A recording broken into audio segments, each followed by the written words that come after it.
Salgado Jr. We are two of Lorenzo Salgado Araujo's sons. Thank you for the opportunity to speak with you today. Thank you to the others who are here testifying, and thank you to the community members who have joined us in grieving. Whether you knew our father or saw yourself and your loved ones in him, your support has carried us through the hardest 2 weeks of our lives. Our father was a humble, hard-working family man. He didn't need anybody to know his name. He worked hard to protect and provide for our family, to put me and my siblings through college. He taught us that good things come to those that work hard. Our father was also a man of many routines. His last day started like so many days during his 35 years in this country, a country that he loved. He and my mom woke up before the sun. She cooked him a big meal to carry him through the day. He said goodbye to her and to our dog, said a prayer inside his van, and was out the driveway before 6 a.m. to pick up his construction crew. Men he'd worked alongside for years, family men who took great pride in their craft to provide for their own families. One of these men was our dear uncle, Victor Hugo. At about 7 a.m., our mom called to tell us our dad was in trouble. We suspected it involved ICE. As a family, we talked more than once about what would happen if our dad encountered ICE officers. We dreaded the call, but we were prepared. We believed there would be a process and that no matter what happened, there would be a way for our dad to come home. I drove an hour to his work site, but no luck. But then I learned on Facebook about ICE activity near Canal and Wayside. I never imagined it was him. When I got to the intersection of Canal and Wayside, I found his van, but I didn't find him. I stayed for hours asking anyone, law enforcement, neighbors. I even asked a homeowner if I could climb on her roof to see if I can see something. I learned again from a Facebook post that our dad had been shot. Not because I could see him, but because I could hear his voice on videos posted online crying for help. Hours after the video was posted, I finally had learned that my dad had been taken to Bentop Hospital, but with no signs of his condition. I waited there for hours until Congresswoman Sylvia Garcia stepped in and demanded answers. Finally, it was confirmed. My dad, Lorenzo Salgado Araujo, age 52, had died from his injuries. Over the past 2 weeks, we've had to grieve our father too soon and without straight answers. DHS first said ICE targeted our father, then admitted he was never their intended target at all. DHS also said he weaponized his vehicle, a claim the 3 men who were in the van with him have directly disputed, and one that the surveillance footage made public so far does not appear to show. None of the agents involved were wearing body cameras, so we'll never have that perspective. Now they're saying there may have been drugs in the vehicle, which anyone who knew our father would tell you is absurd. He did not use drugs. He abhorred them. And I know my father would have stopped his vehicle immediately if ICE agents had clearly identified themselves, rather than aggressively approach him in 2 unmarked vehicles without emergency lights on. That must have been terrifying, not knowing who was after him. We had talked about what would happen if he were to be stopped by ICE and how he would conduct himself. And he believed there would always be a way for him to come back home to us. We are not the only family living this Kafkaesque nightmare. Shortly after our father was killed, a 3-year-old girl in Biddeford, Maine, watched federal agents shoot and kill her father, Joan Sebastián Durán Guerrero. He too was later confirmed not to be their target. Queremos que su familia sepa, compartimos su dolor. Nadie debería enterrar un padre o un ser querido de esta manera. Our father deserves justice. Today, we are asking that you use your authority as members of Congress to help ensure that he gets it. I want to first highlight one of the members of Congress here today, Congresswoman Sylvia Garcia. When I was at Bentop Hospital pacing through the hallways waiting for an answer, the Congresswoman stepped up and marched into the lobby in her powerful pink suit jacket and demanded to speak with the higher ups to finally get the confirmation that my dad had died. I do not want any of you elected officials to have to go through what the Congresswoman did that day. How many more of our dads have to die? How many more children have to wait hopelessly for answers? How many more wives will have to suffer the loss of their life partner? I urge all of you, esteemed members of Congress, and your colleagues to take action. And this is not a partisan issue. This is an issue of right and wrong. And we believe that there are many wrongs in what happened on July 7th, the day our dad died.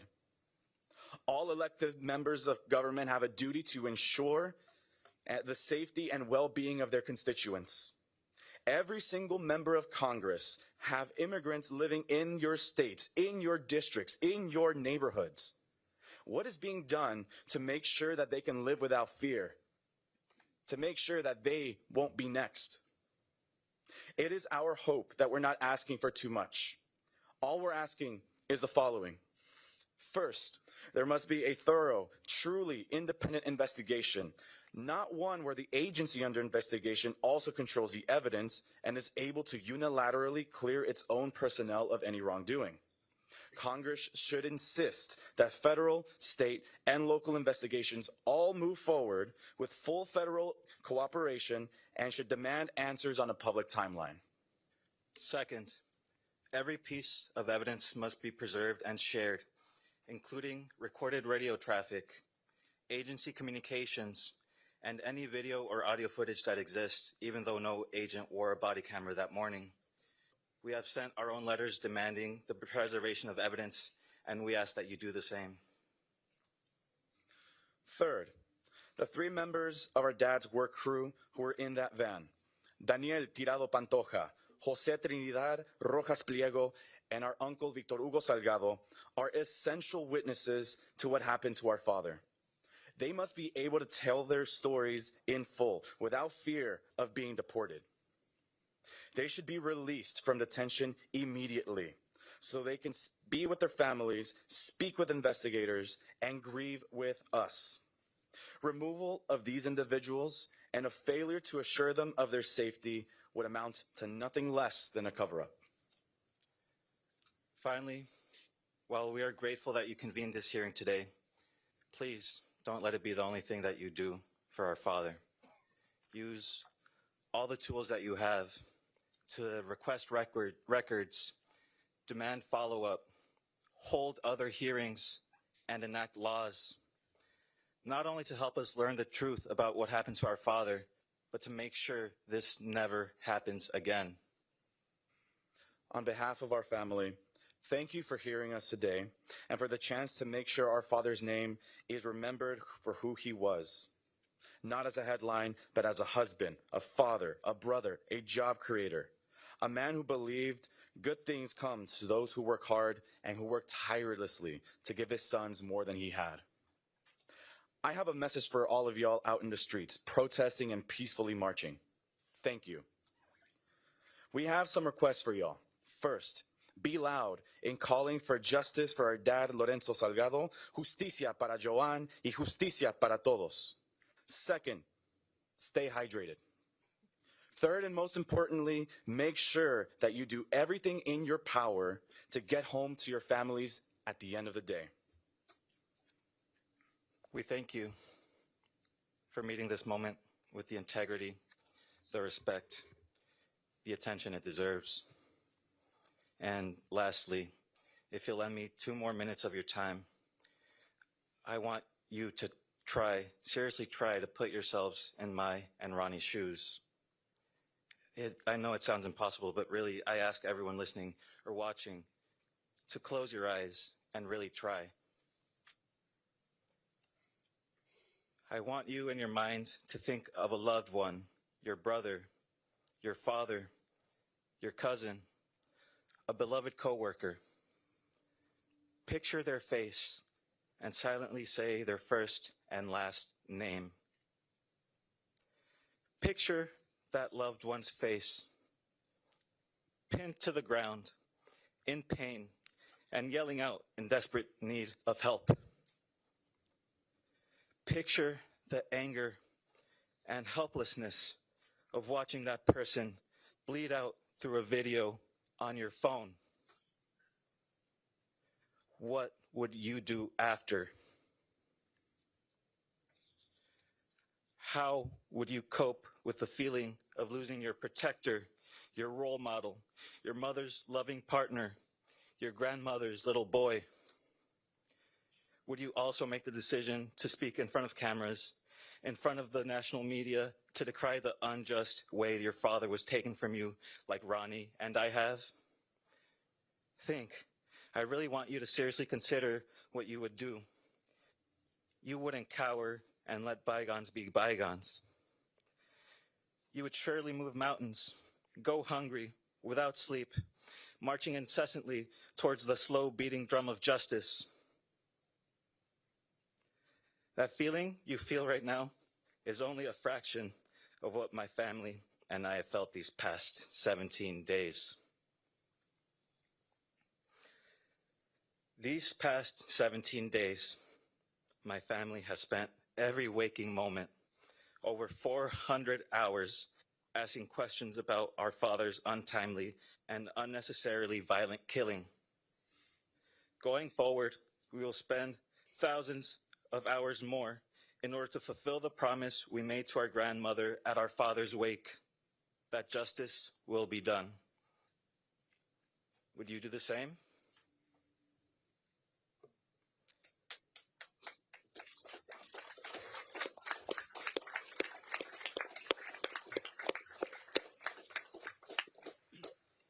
We thank you for your efforts to make sure Lorenzo Salgado Araujo gets the justice he deserves. Thank you. We thank you both for your testimony, and I can assure you that I can speak for the Committee of Homeland Security, our ranking member and the chair of the Hispanic Caucus, and all of us here, and the 180 who signed that letter, that we are with you, we hear you, and we too will not stop until justice is done. So you tell your abuelita that, okay? So next we have our witness, Sean Tier, who is our Harris County District Attorney. Sean was elected in 2024. Before taking office, he spent more than 11 years as a prosecutor in the Harris County District Attorney's Office, including 6 years as chief of the Vehicular Crimes Division. As DA, he has emphasized balancing public safety with fairness, supporting crime victims, and ensuring accountability within the criminal justice system. DA Tier is a fierce ally in the fight for justice, and we thank you for being here today, and you can begin your testimony. You have 5 minutes. Chairman Espaillat, Ranking Member Thompson, Representative Garcia, thank you for the opportunity to testify today. And thank you for bringing the vital oversight work of Congress right here to Houston. My name is Sean Tier. In 2024, I was elected by the people of Harris County to serve as district attorney. I'm the chief law enforcement officer for the third largest county in the United States, a county I'm proud to call home, defined by its diversity, resilience, grit, and courage in the face of any challenge. Today, our whole community is hurting. We're hurting because on July 7th, Lorenzo Salgado, by all accounts, a committed husband, father, and true Houstonian for more than 3 decades, was killed on his way to his construction job during an encounter with federal immigration officers. As someone who spent my career fighting for justice, I know there must be a transparent, independent investigation into what happened that day. That means we pursue the truth with courage, free of bias, free of prejudice, without the outcome already decided.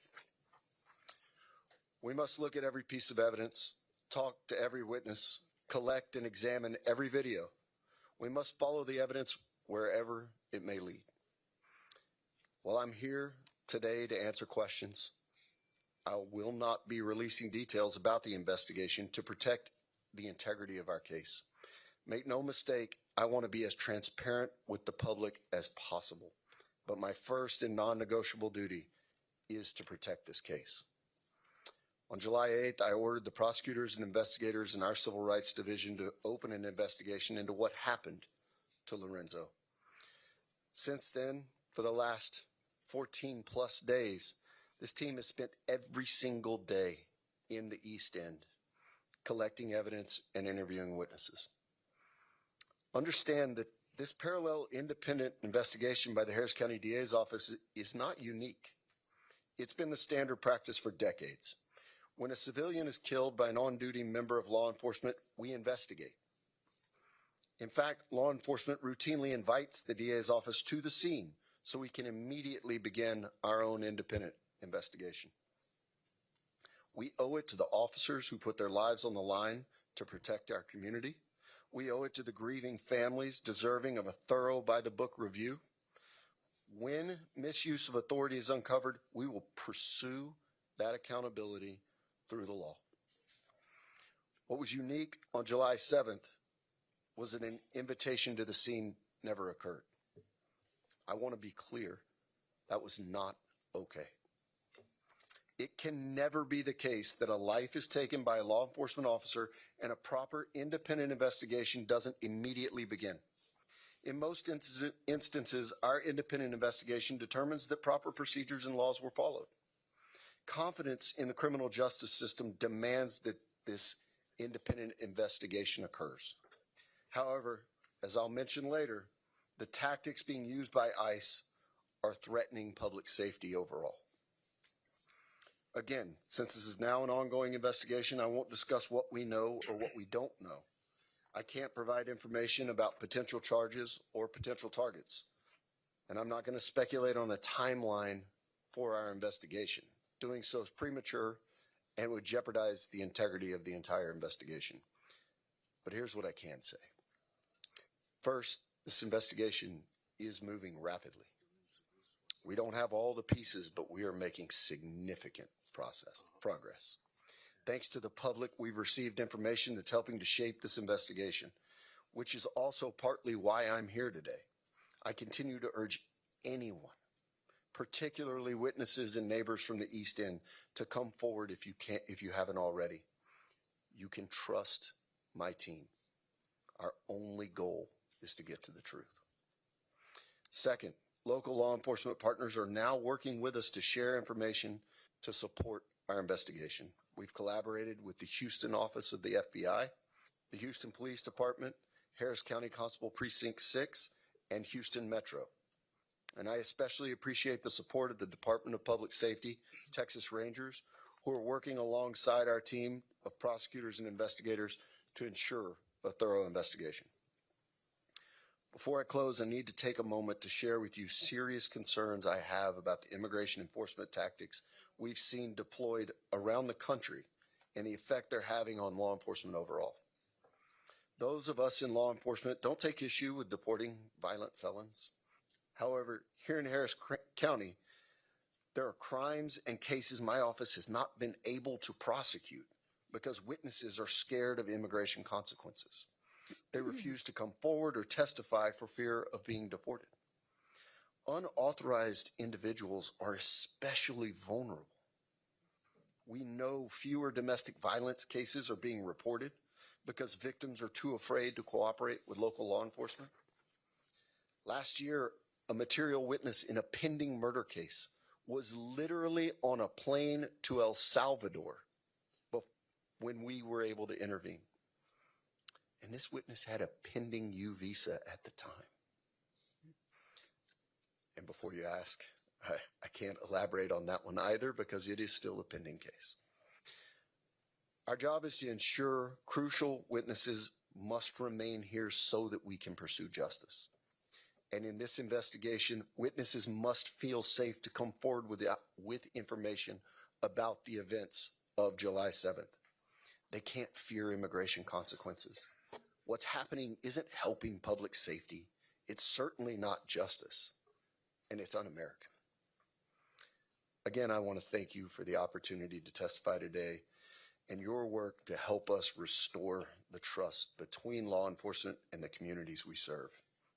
And I know at the end I'll be happy to answer any questions I can. Thank you all.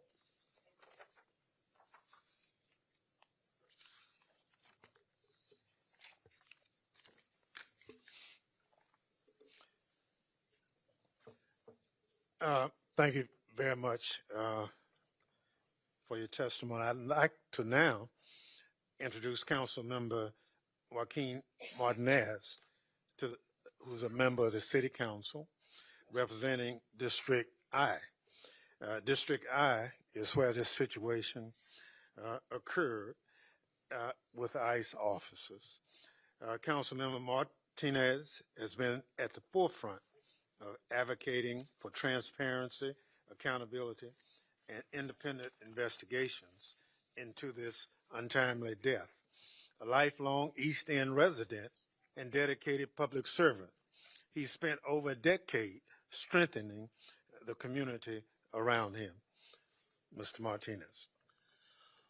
Honorable Chairman Espaillat, Ranking Member Thompson, Congresswoman Garcia, and members of Congress, and distinguished guests, thank you for inviting me today to testify. My name is Joaquin Martinez, and I proudly serve on Houston City Council representing District I, where more than 75% of my constituents are Hispanic. But long before I was elected to public office, I was simply a kid growing up in Houston's East End. I am a son of immigrants and one of 12 children. My father worked tirelessly to provide for our family, teaching us that there is dignity in hard work, personal responsibility, and keeping your word. My mother dedicated her life not only to raising 12 children, but ensuring that neighborhood kids, friends, and anyone who needed help, a helping hand, always felt welcome, supported, and cared for. Service wasn't something my parents talked about. It was simply a way of life. They taught us that success isn't measured only by what you achieve, but by how you serve others and strengthen your community. Those lessons shaped who I am. They are why I chose public service, and they are why this issue is deeply personal to me. Houston is one of the most diverse cities in America. Our immigrant communities are not separate from our success. They are essential to it. They power our economy, raise families, build businesses, and strengthen our neighborhoods every single day. That is why the death of Lorenzo Salgado Araujo has shaken our city so deeply. Lorenzo was not a political talking point. He was a husband, a father, a son, a neighbor, a working man who should have returned home to his family. Instead, his loved ones received the worst news imaginable. No matter where someone stands on immigration policy, every American should agree on this. When the government takes a life, it has an obligation to explain why. That obligation has not been met yet. Since his death, I have walked the neighborhood where this tragedy occurred alongside my team, connecting with residents with mental health resources, speaking directly with families. I heard from citizens, lawful permanent residents, mixed status families, and longtime Houstonians alike. Families where parents, children, siblings, or neighbors may have different immigration circumstances, but share the same homes, workplaces, schools, and communities. Parents questioned whether loved ones would return home from work. Children wondered whether their families were safe. Trust in government has been damaged, and that has consequences on every city in America. When people are afraid to report crimes, seek services, cooperate with public institutions, entire communities become less safe. This tragedy is bigger than one incident. It has exposed the human cost of a broken immigration system and reminded us that the consequences of federal policies are felt first in our cities and our neighborhoods. Across political spectrum, elected officials and community leaders have raised legitimate concerns about the use of unmarked vehicles, masked agents, and enforcement tactics that create fear and confusion in the communities that we serve. These concerns are not limited to one political party. They reflect a broader recognition that government operations must be carried out in a manner that is transparent, professional, and consistent with the values of a nation built on the rule of law. As a local leader, I will continue to use my voice to support the community and the family, provide resources, and advocate for accountability. but solutions required to address these challenges cannot be achieved solely at the city level. The work must happen here in Congress. It must happen in our state capitals, and it is time for elected leaders at every level of government to confront the realities that our immigration system is broken. We cannot fix a broken federal immigration system from City Hall. That responsibility belongs to Congress. This is not a Republican problem or a Democrat problem. It's an American problem that Congress, under administrations majorities from both parties, has failed to solve for decades. Congress must act, must conduct meaningful oversight of this incident, demand transparency and accountability, examine enforcement practices, and finally deliver comprehensive immigration reform that protects public safety, respects the rule of law, safeguards our constitutional rights, and reflects the dignity of every person. No family should lose a loved one because of preventable failures. No community should be left without answers, and no city should be continue carrying the consequences of Washington's inability to act. The Salgado family deserves justice, the people of Houston deserve accountability, and the American people deserve an immigration system that is effective, transparent, humane, and worthy of the public's trust. I want to thank you all for the opportunity to testify today. Thank you very much. Thank you very much for your testimony. I now recognize Mr. Juan Perono. Excuse me if I don't quite get it right. He's the Chief Executive Officer of the League of United Latin American Citizens, commonly called LUAC, the nation's oldest and largest civil rights organization. As CEO of LULAC, he leads the organization's national advocacy efforts on civil rights, education, economic opportunity, and immigration. And we are happy to have his voice before this committee, obviously for such a time as this. Chairman Espaillat, Ranking Member Thompson, Representative Garcia, and distinguished members of the committee and of the Congressional Hispanic Caucus, thank you for bringing Congress to Houston, to the community where Lorenzo Salgado Araujo lived, worked, and died. My name is Juan Perono, and I'm the Chief Executive Officer of the League of United Latin American Citizens, the oldest and largest Latino civil rights organization in America, founded in 1929, right here in Texas. We're gathered here today to examine the fatal shooting of Lorenzo Salgado Araujo and the all too common deaths caused by federal immigration enforcement officials. Before I begin, I want to take this opportunity to recognize Lorenzo's family. They have gone through heartbreak that no family should be forced to bear.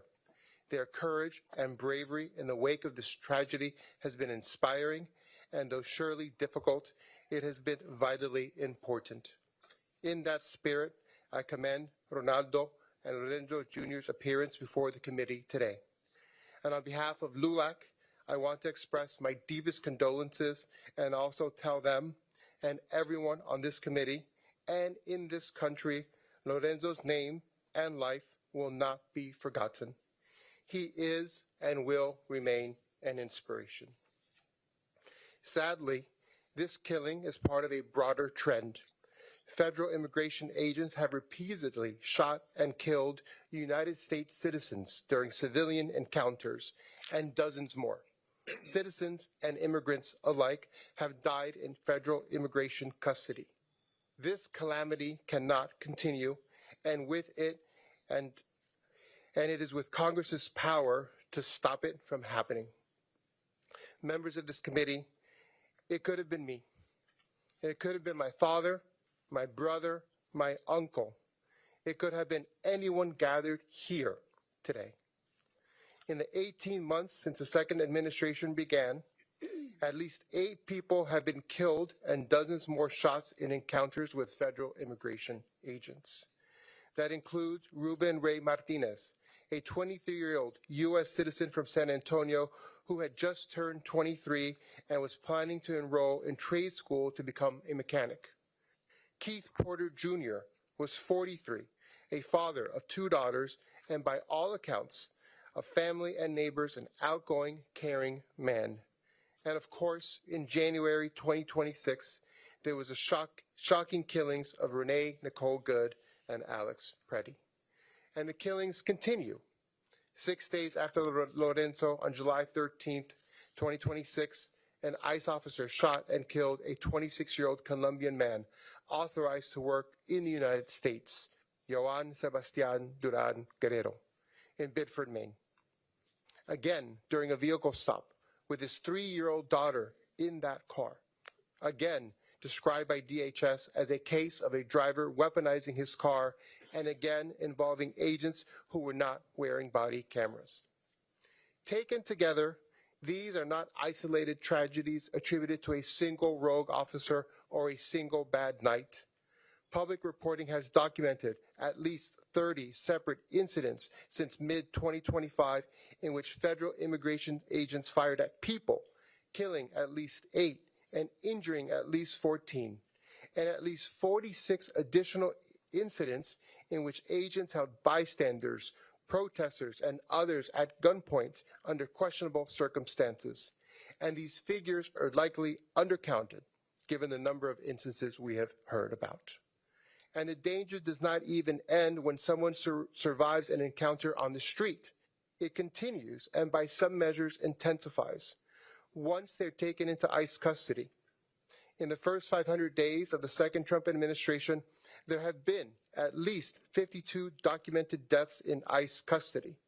The mortality rate inside ICE detention centers is now at its highest level in more than 2 decades. Nearly 4 times the rate under the prior administration, and more than 2.5 times the rate during this administration's first term. These increasingly dangerous conditions with record numbers of detention are increasingly hidden from public view. Last month, ICE ended a policy that required it to notify Congress and investigate the deaths of detainees who died within 30 days of release from custody. Precisely the population most likely to have died from conditions that began while they were detained. And the shootings and detention deaths described above are the most acute expression of a wider set of policies from the Trump administration targeting Latinos, the overwhelming majority whom are lawfully in this country, creating a dangerous fear within our community. In a Pew poll last year, half of U.S. Latinos said that they were worried they or someone close to them might be deported, and a majority said that they were personally aware of a recent nearby ICE arrest or raid. So what can be done to end these cruel and inhumane policies and actions? LULAC offers 3 areas for this committee to take action: accountability, reform, and creating legal pathways to citizenship. First, Congress and DHS should support an independent investigation into Lorenzo Salgado Araujo's death, as the Houston mayor and police chief and Lorenzo's own family have called for, with independent law enforcement officials given access to every video, radio transmission, and piece of physical evidence, and the officers involved identified to investigators. ICE should also reinstate the policy it rescinded last month, requiring the agency to report to Congress about the investigation of deaths of detainees that occur within 30 days of their release. That must also be made available. And we need more accountability, not less, in the longer term. Congress should establish an independent use of force review board from the Department of Homeland Security, empowered to refer cases for prosecution so that no federal officer stands above the law that he enforces. Second, the time has come. Congress must reform ICE, the way that nation has reformed every institution that has lost the public's trust. The Secretary of Homeland Security can act by directive right now, prohibiting agents from firing weapons at moving vehicles. This tactic has led to numerous tragic deaths, and it is one that American civilian policing has largely abandoned. Requiring body-worn cameras on every officer in every operation, closing the gap left to investigators without footage in the Salgado, Araujo, Duran, Guerrero, and Porter shootings, and in ending the practice of masked, unidentifiable agents operating in American neighborhoods. But we have seen no indication that the Trump administration has any desire to take any meaningful action. Therefore, Congress should write binding use of force standards into statute, requiring rigorous training and full background checks for every agent, including the thousands hired amid this administration's rapid hiring surge, and eliminate arrest quotas that reward volume of arrests over judgment in the field. Finally, it is time for both parties to come together to legislate enduring legal pathways to citizenship. LULAC believes in the rule of law. We agree that America must have a secure and orderly border that responsibly and humanely manages unlawful entry. But a policy of enforcement alone has failed for 40 years under administrations of both parties. A man like Lorenzo Salgado Araujo, who had for 35 years worked, paid taxes, and created jobs in this state, in Texas, with a pending permit application, should have had a line to stand in. So Congress must build one. Earned legalization for long-term residents, dreamers, farm workers, and essential workers paired with a modernized legal immigration system that matches the American economy Latino workers and business owners already anchor. In fact, this has been done before with support from both parties. We call on this Congress to build a bipartisan framework, border security, ICE reform, and earned legal pathways in one durable package so that this issue is finally solved rather than perpetually exploited. Together, we must take on this vital and necessary in work in honor of Lorenzo, Ruben, Keith, Renee, Alex, Johan, and the countless others who should be alive today. Each of these individuals built something, a business, a career, caring for veterans, a family, a future that contributed to their communities and to our country. We must act now so that no one else's life is put in danger because of the way they look, and no other family has to mourn the needless death of a loved one. It is within our power to do so. Thank you.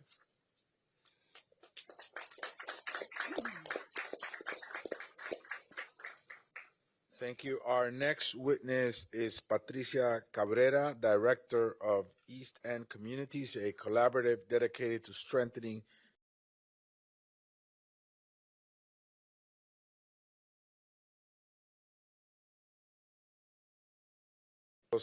advance housing stability, public safety, health equity, and civic engagement. Ms. Cabrera joins us today to share the community's perspective on the impact of this tragedy and the importance of trust, accountability, and public safety. Ms. Cabrera. Good afternoon, members of the caucus and committee. My name is Patricia Cabrera. I've worked in Houston's East End for many years, but for the past 7 years, I've been centered in the beautiful and historic neighborhood of Magnolia Park. To understand the depth of the trauma our community experienced with the death of Mr. Lorenzo Salgado Araujo, you must first understand Magnolia Park. Magnolia Park is home to nearly 15,000 residents. 89% are Hispanic, mostly of Mexican origin, and 44% are foreign-born. Local research tells us 1 in 4 residents is undocumented or lives in a mixed-status household. It's easy to understand, then, why newly arrived immigrants find safety, belonging, and opportunity in this barrio. Here you can buy groceries and order your pan dulce in Spanish, attend church, seek assistance through trusted community organizations, learn English if needed, and find enriching opportunities for your children. If you choose to work, English is not always required. There has always been work, and there will always be opportunity. Mr. Salgado Araujo's story felt painfully familiar to me. Just recently, I translated for a family working with volunteer attorneys who were preparing powers of attorney for parents at risk of deportation. Like Mr. Salgado Araujo, they had lived in this country for nearly 30 years. Their 6 children are U.S. citizens, they own a home, operate a small business, employ others, and have built their lives here. Their oldest son, only 24 years old, was given power of attorney to become head of the household in the event both parents were taken away. Then I heard of another family with a nearly identical story, but this father has already been detained by ICE. His company vehicles have been confiscated, and his family has already paid $45,000 to an attorney who is requesting another $50,000. These stories made me wonder, what was happening 30 years ago that brought these young men to the United States? I learned that Mexico is experiencing a devastating economic crisis as the peso lost much of its value. At the same time, the American economy was growing rapidly and desperately needed workers. They came seeking opportunity, and this country benefited from their labor. For 3 decades, these men and women helped build our homes, roads, businesses, and neighborhoods. More importantly, they invested in the future of this country by teaching their children the value of hard work, education, and service. Many were the parents of the dreamers, whose potential was ultimately recognized through bipartisan efforts that allowed them to pursue higher education and careers. Today, many of these children are professionals, business owners, public servants, and taxpayers contributing to the United States. These families are not criminals. They represent the very qualities any nation should value: resilience, sacrifice, commitment to family, and belief in a better future. They chose to build that future here. So I find myself asking, who would come to Magnolia Park to hunt for dangerous criminals? Even our local police department, who share monthly crime statistics with us, consistently tell us that crime in Magnolia Park continues to decline. And officers often point out that some more affluent neighborhoods experience higher crime rates than ours. In the past couple of years, I have attended many funerals in Magnolia Park. They always remind me of the extraordinary bonds that exist here. Multiple generations gather with neighbors, elected officials, civic leaders, and friends who return home to honor lives well lived. This is a community that celebrates together and grieves together. But this funeral was different. Its impact reached far beyond one neighborhood. People across Houston and across the country saw this loss as their own. We are not only mourning Lorenzo Salgado Araujo, a beloved father, a valued community member, and someone who is irreplaceable to his family. We are mourning something larger: the erosion of trust, dignity, and our shared humanity. Can people trust that those elected to serve them will value their lives? Must families live in fear of the very government meant to protect them? Our community feels anger, but before anger comes despair and helplessness. When we ask for answers and accountability, we are too often met with conjectural trade-offs. What is the price of a human life? And what is the cost of allowing more lives to remain at risk?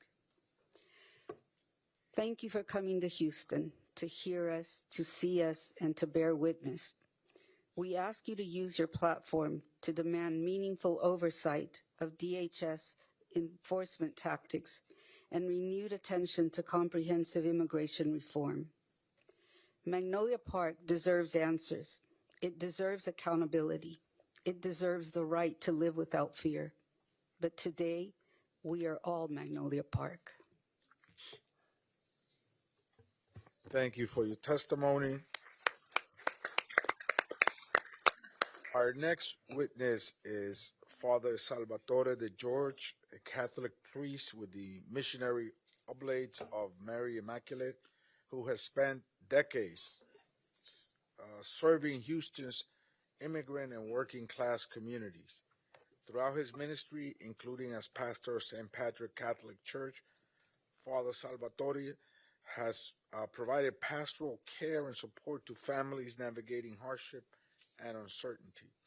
We appreciate his willingness to join us today to offer his perspective on the human impact of immigration enforcement and the importance of dignity, compassion, and justice. Thank you, Father. Thank you very much, everyone, for the invitation. And thank you, Congressman, for not bringing up that I'm old. And also, the question I was asked to poll the people about in our area, I'm in a parish that really encompasses the area where Lorenzo was shot and killed. So my task was to poll the people. I polled about 30 people once in a group of 9 and asked them what is different now that they have seen this violence. And this is mostly what I've culled from it. I have a text, but I'm going to stray a little bit, which is dangerous, but whatever. He also did not mention that I'm a second-generation immigrant Sicilian. I am immigrant stock and very proud of it. So some of this touches me personally. First of all, what has changed? Fear. ISIS moves were anecdotal to the people here, and they were also what they gathered from the papers and media, social media. But now they're no longer at a distance. They're here in the neighborhood, right in the neighborhood, Wayside and Macario Garcia, someone shot and killed without reason. So it's local now. So their fear is intensified. It's like a free floating fear of everything. Can I go to the store? Can I go to the hospital? Everything. Can I go to church? Can I go pick up the kids? Free floating fear, which is a terrible situation, because then you're crippled in life when you walk with that. And not only the regular free floating fear of being deported, fear of being killed, which is a terrible fear to walk with also. Lawlessness. Example, an American, Mexican-American person, citizen, sends her husband off to work. He's picked up on the job. He has a working permit, a social security number, and is in line to be a resident. Picked up, put in detention. She finds out where he is, Port Isabel. She gets an appointment to go see him. When she arrives, he is not there for the appointment. He's been dumped in Chiapas, Oaxaca, down in that area, far from his native place in Guerrero. Lawlessness is frightening. There's no protection. Violence breeds violence. The people who are organizing this, both the president and the head of Stephen Miller, both of them are fostering violence by racial remarks and actions. So when we see that, it wipes off on the people who enforce the law. So their actions are sponsoring violence. And now in our neighborhood, if someone comes with a car and brings you to the curb with no uniforms on in an unmarked car, and they come in with violent motives, we call that a carjacking. You carjack in anybody's neighborhood, and if a person in the car has a weapon, perhaps, that person will violently defend themselves. That sets off a whole domino effect of terrible, terrible consequences. And if you don't believe it in our neighborhoods, look at the Moody Park riot in 1978. That's what you provoke. And the fact of the matter is our people are seeing that violence is being provoked, which is not one of the places where the government should be present.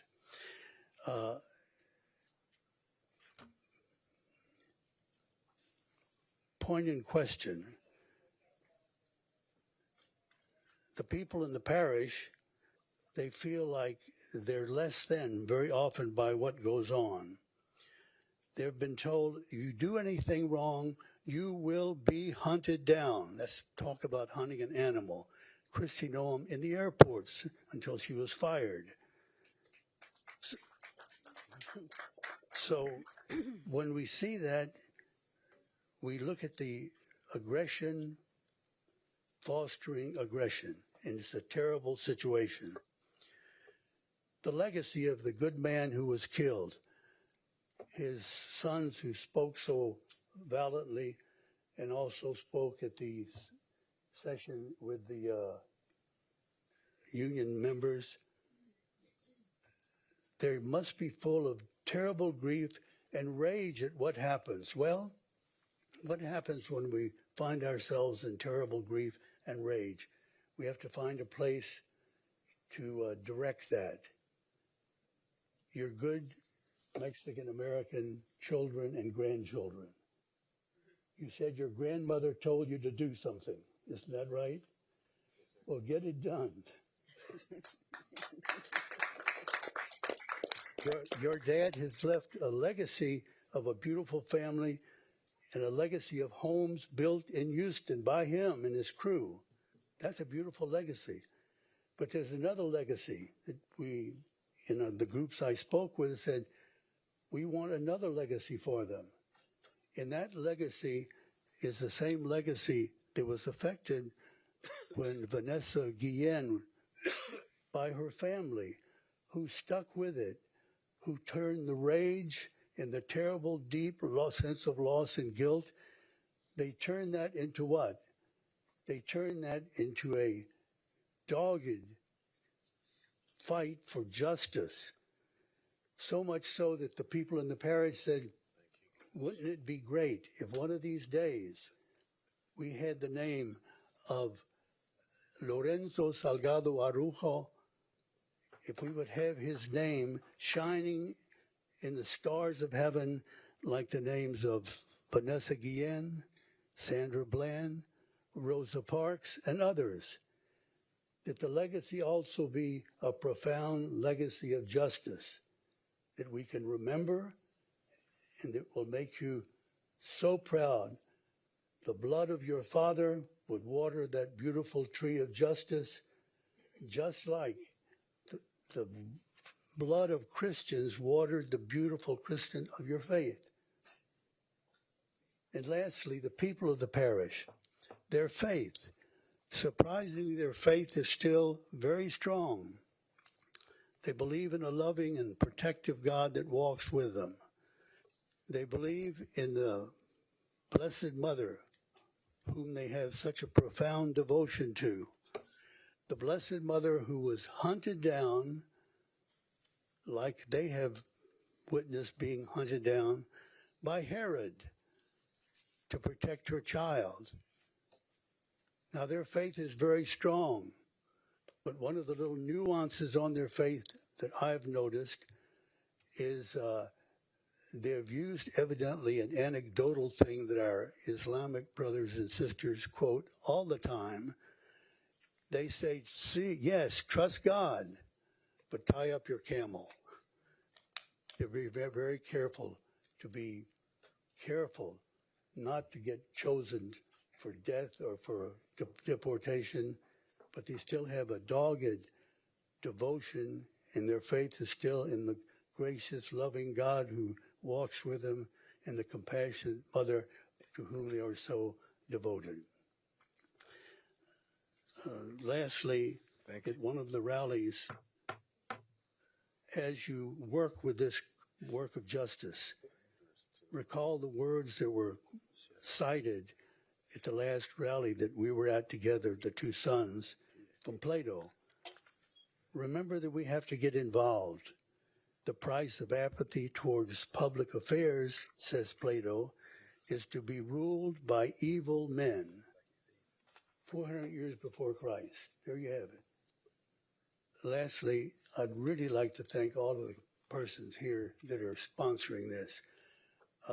Sometimes I think that perhaps you're working out a different mindset than I am. I think the world has been insane after 87 years, insane. The problem is we don't always realize that the patients have taken over. The patients have taken over. So if you think you're going to deal with that situation in a rational, moral way, they have no moral conscience. They are working out of a cultic, invincible ignorance, and that's difficult to work with. So thank you for your presence and good luck with what you're trying to do. But if you get the wrong perspective on who you're working with, who knows what that's going to do. Pardon me, I've Thank gone you, over Father. time. Thank you so much. I would appeal to my colleagues the nearly impossible task of trying to get back on time. And I guess it starts with me. My questions go to the district attorney of Harris County. I know that you have stated that there is an ongoing investigation, and as such, you're not privy to share with us certain information, but your office does review every death that occurs during an interaction with law enforcement in Harris County. In nearly many of these cases, you begin with film footage that may be available through either body cameras, surveillance cameras, or bystanders who record these interactions, which is captured under written activation policies held to retention schedules which establish rules about when your prosecutors get access to it. In this case, you have none of that. The ICE officers were not equipped with the body cameras. The video does not exist. Surveillance footage and bystander recordings sit in federal custody, if there's any. So how does rebuilding this case differ, particularly and procedurally, from every other officer-involved death your office has handled? And what steps will you take to complete this to complete this and still move this case forward? What are the challenges given that reality? Well, Chairman, thank you. I will do my best to keep us on time as well. But we are, quite frankly, the experts in the state at collecting evidence, specifically surveillance and things like that. We have over 100 sworn police officers that work as investigators directly from my office.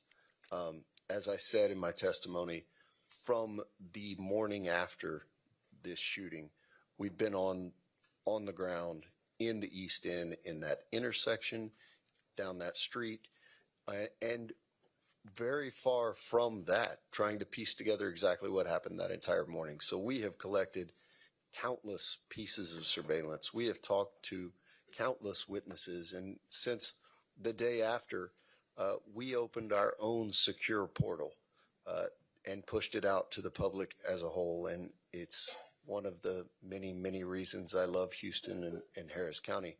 The community has rallied around us. We've gotten so many tips, pieces of cell phone footage, all the other types of things that we would have normally been able to get that day. We've been able to recreate a significant portion of that as well.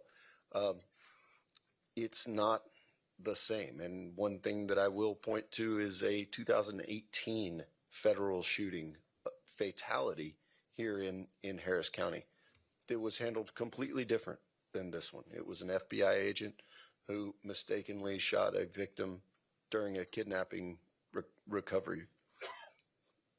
The DA's office was on the scene. The DA's office from the very beginning was inside the rooms talking about evidence the way we do in all other shooting investigations. And we came to the end of that together with our law enforcement partners. This didn't happen that way at all. And it makes no sense. As we sit here today, Lorenzo's brother is having a hearing in detention about whether or not he gets to stay. He is, by all accounts, the most material witness in this shooting. And the fact that we're even going through the process to suggest he might not be here is it's unheard of. And they should not, those three men have committed no state crimes at all. They should not be in custody so that we don't have unfettered access to them to be able to interview them, to be able to get exactly what happened while they sleep in their own beds, while they're with their families, and while they're not being treated the way they're being treated in Conroe. I apologize for the long answer, but I Thank thought you. it was worth it. Thank you. In the interest of time, I yield to the ranking member, Bennie Thompson. Thank you very much. Mr. DA, taking off from Mr. Espaillat's question, can you walk us through in concrete terms what your office has requested from DHS in the course of your investigation, and what has been provided and what has been withheld? So if we're going to go specifically to DHS, my office has reached out to DHS on a number of occasions after this shooting. And not only have we not been told no, we haven't gotten anything back. We haven't gotten a response to anything. So you've not gotten anything back. No, sir. Is this normal for an agency to act this way? It's unique in its abnormality. There has, in every agency in the 20 years that I've been in law enforcement, I've never seen behavior like this. The FBI, that had a very, very small scope in this investigation, had us to the FBI field office within days and let us know what they had. We weren't given immediate access, but they at least. And they have not. We haven't heard anything from them. All right. Lastly, bear with myself. So, with that being the case, to what extent can you provide an independent local investigation when the federal government controls access to the scene, the vehicle, the body, and the eyewitnesses? We're very good at what we do at the DA's office here with the help of the Texas Rangers and our local law enforcement. I feel very confident in our ability to conduct the investigation that we do in all of these cases to an extent, but we're going to need the help of bodies like this one to compel DHS to give us the evidence that they would give, that all other agencies would give us. So we're going to be able to be as transparent and get justice, but we're going to need help to do it. I yield back. Thank you, ranking member. And now we will hear from Congresswoman Sylvia Garcia.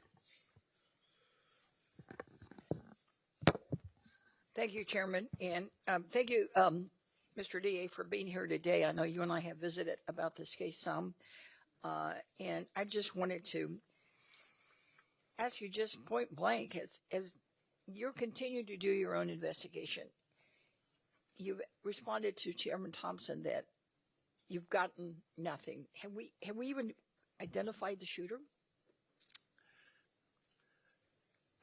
Congresswoman, I would love to sit here for as long as you guys have questions and answer specifics, but I can tell you definitively that DHS, OIG, and ICE have not divulged the shooter's identity to us. Okay. Do we know, is the shooter and the others involved in the incident, are they on administrative leave, or they're in suspension, or are they still working somewhere else? I can tell you that DHS, OIG, and ICE have not informed us of even whether or not they're still on the streets.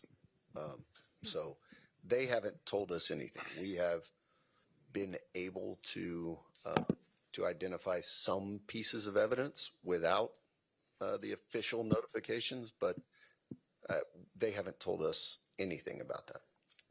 So they secured the incident, secured the evidence, they secured the vehicle, and you've been given nothing. Through DHS-OIG, that's correct. We've been given nothing. Okay. So you and I are both lawyers. Is it common practice to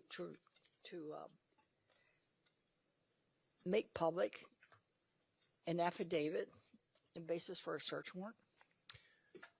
In the federal system, because I've been a state prosecutor most of my career, but we do have to work hand in hand with federal prosecutors and federal agencies all the time. This is the first time in my career that I've ever seen a search warrant in a criminal case on a federal side unsealed, at least prior to a grand jury presentation of the facts. To unseal it the day it's signed, I've never seen it in my life, 20 years. Well, that's been my experience. So could you even speculate as to why it was unsealed? And why, more importantly, if there was going to be a search done, why did they wait till 8 days later? The timing of the search was not as kind of different for me, having seen a lot of them, because we knew that the van was secure. So there wasn't a time need. The need for a search warrant at all was interesting. There was no one alive that would have had standing to object to a search. The stated goals of the search warrant had nothing to do with this shooting investigation at all. The van was not being alleged to have been stopped based on possession of narcotics. There was no indication that anyone in law enforcement was aware that narcotics potentially were in the car. And what the search warrant didn't contain, it didn't contain language that would have allowed the FBI or anyone to obtain the crash data recorder or the airbag control module, which would have been telling in whether or not the van was weaponized, as it was said. So, yeah, the entire thing really was not something that I would have advised my prosecutors or my law enforcement partners to have done. Well, it's unusual, especially since they described it that it was in plain view, which, of course, we know it's a term of art. But I just want to be clear. You said alleged drugs, and I want to make sure the public is crystal clear, right, that it's alleged. And Congresswoman, I feel very confident that in short order we're going to get the laboratory results back, and I think it'll be confirmed what the family has said numerous times, because everything that we've discovered about the 4 men in that vehicle, it would be extraordinarily out of character for those to be illicit narcotics of any kind. Right, and the family has conflicted that and said that it's something that they use to hydrate. Yeah, when you're working outside in July in Texas, that's needed. Correct. Well, thank you again for all your work that you're doing. And Mr. Chairman, I have a question for Mr. Martinez, if you'll indulge me. Just one quick question. Council member, you've been a lifelong resident of the East End. Following this tragic loss, how has it changed the neighborhood? Can you share just maybe one or two little anecdotes in the interest of time, just one or two? Yes. To just so that Congress members here can feel what it does to the heart of a community. Yes, Congresswoman, thank you for the question. Ultimately, it creates fear and distrust. Distrust in creating safe spaces where folks have lived there for generations. It's not making it easy for local law enforcement to provide the safety that we're tasked to do for our residents and citizens of Houston. Thank you. I yield to my colleague from Houston, Congressman Green, and also a member of the Homeland Security Committee. Thank you very much, and I thank the ranking member, Thompson, for being here today, and Congressman Espaillat. I am privileged to present a document that has been presented to me from the Honorable Johnny Mata, the President and CEO of the Greater Houston Coalition of Justice. It concerns questions that he has that we will insert into the record at an appropriate time. I am deeply saddened by what has happened, and I know why it happened. Mr. Lorenzo Salgado Araujo was a good man, a good family man, a good family Latino man in a white van. He was profiled, and as he was profiled, he was being hunted. Father, you're eminently correct. He was being hunted. He was the prey of the day. He was a part of a quota that had to be met.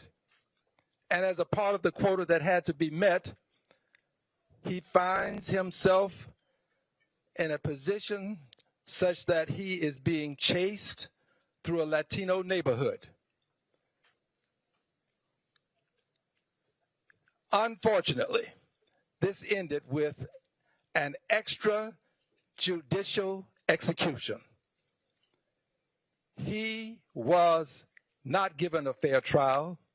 There was no due process. It was an extrajudicial execution. It is a part of a bigger picture that we have failed to embrace properly. The President of the United States of America is engaged in ethnic cleansing. Latinos, wherever you are in the country now, you are considered not just undocumented, but unlawful. You are suspect. But it doesn't end with Latinos as illegals, as they're being called, and I hate that term. I regret it. I don't like using the word hate, but they're not illegals. But it doesn't end with them. It also applies to the Haitians. Haitians have been deported back to a country where gangs are in control. This is a part of the ethnic cleansing taking place in this country. And unfortunately, there is a cover-up. There's a cover-up. There is no reason for us to have waited as long as we have not to know what happened to Pretty or what happened to Good. Those cases should have been presented such that the public will have some sense of what happened. We saw it. We have the empirical evidence. I stand with this family. I stand against the cover-up. I stand against the ethnic cleansing. And I assure you that as a member of Congress who believes that the Constitution ought to be followed, I will bring impeachment. The time has come for the record to be made. We cannot allow this kind of behavior to go unchecked. And I want you to know, Mr. Johnny Mata, that what you have done to help with this cause is not going to go unnoticed. I see Ms. Morales here, Christina Morales, the representative. It will not go unnoticed. I saw Jean Wu, representative. It will not go unnoticed. And of course, the former Congresswoman is here, the daughter of Sheila Jackson Lee. It will not go unnoticed.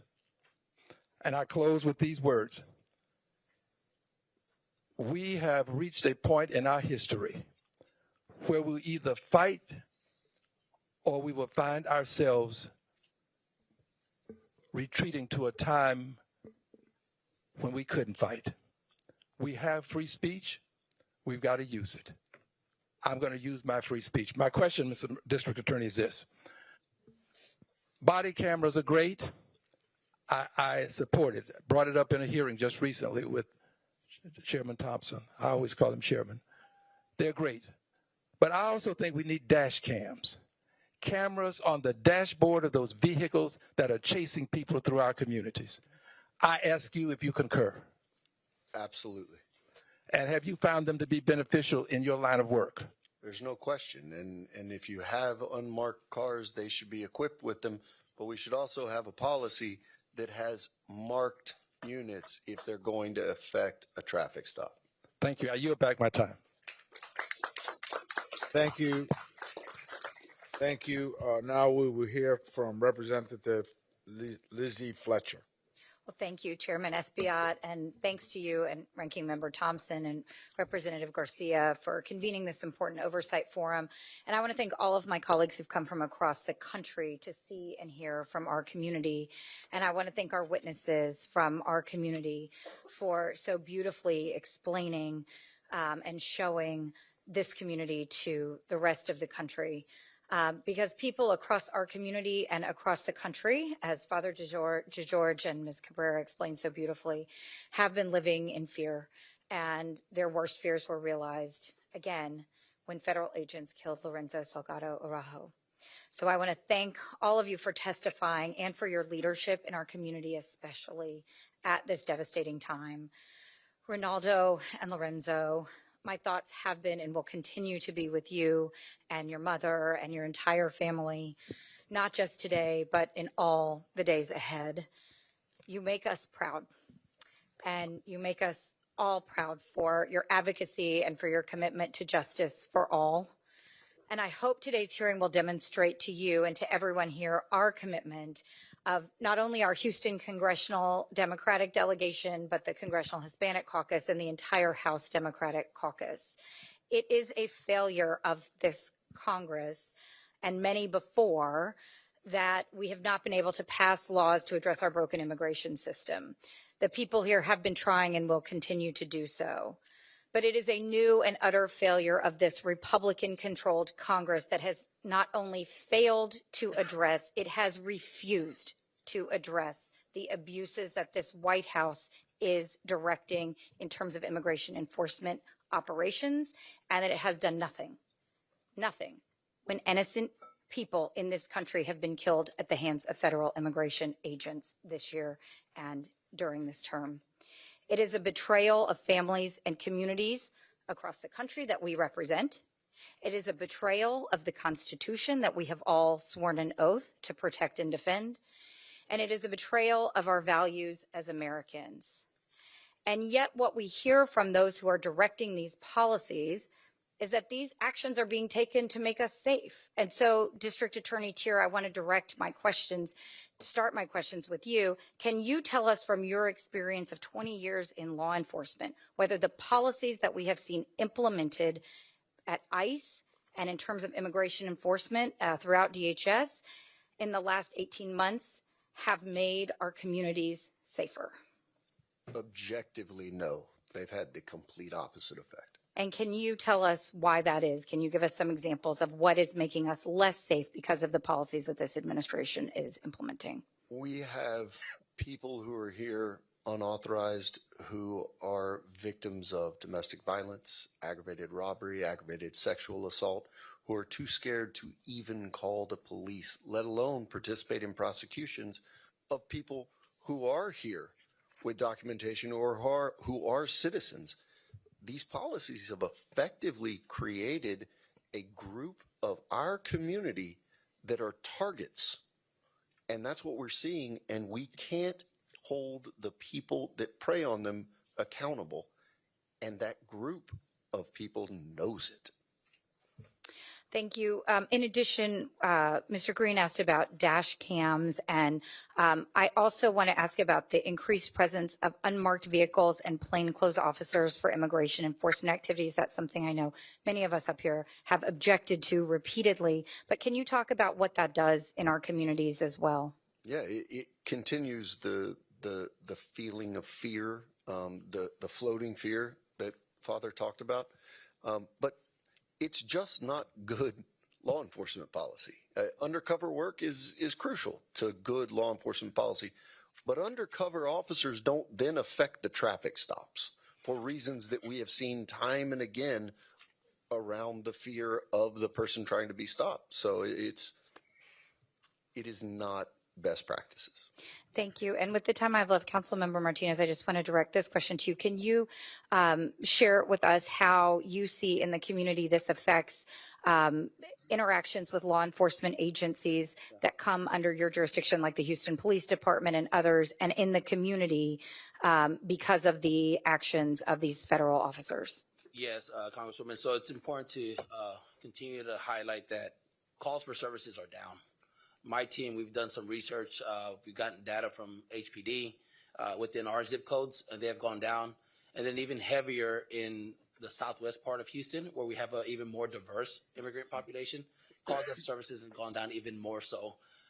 What we're finding as well is that when residents, and I've shared my personal number with several community folks, when something is happening, an operation is happening, and folks can't identify who is heading that operation, we're having to call and figure out what agency is this, and in order to try and tamper down those fears.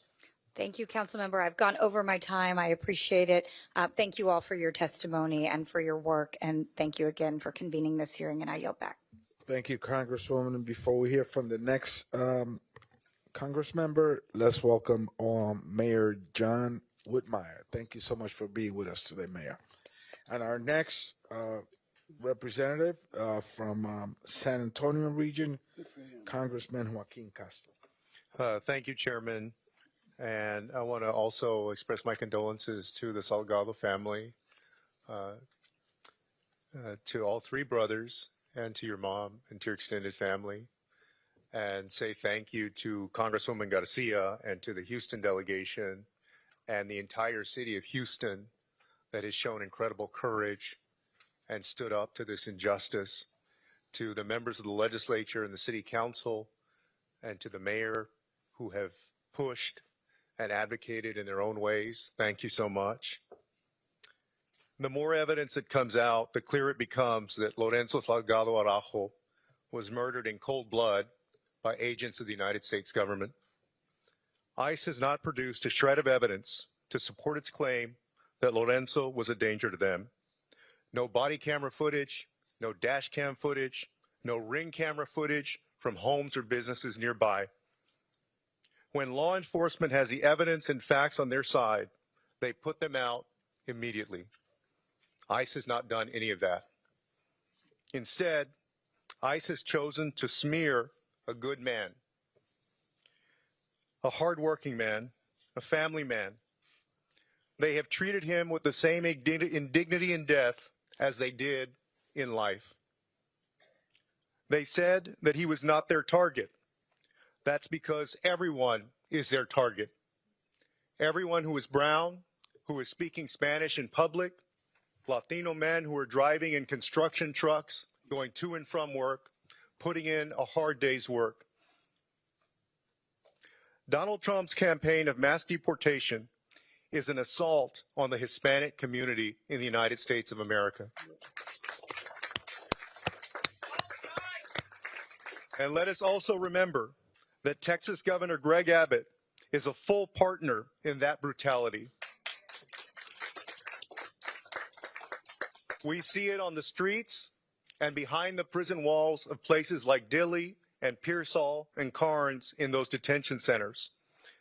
Governor Abbott has forced state and local law enforcement to assist ICE despite its reckless brutality.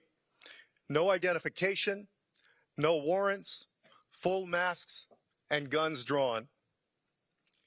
He is also the first governor to allow the Texas National Guard to be deployed into ICE detention centers like Dilley, where children as young as 2 months old are imprisoned in a trailer prison. This system and the people within it who have broken the law must be held accountable and brought to justice. Thank you to everyone who is committed to that. I want to ask a question of the district attorney.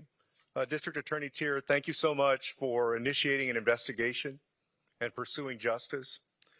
You mentioned that the Texas Rangers are assisting in that investigation. I first want to ask, just because there have been conflicting reports over the last 17 days, to the best of your knowledge, are the Texas Rangers conducting their own independent investigation? Thank you. The way that the Rangers got involved in this case is different than normal.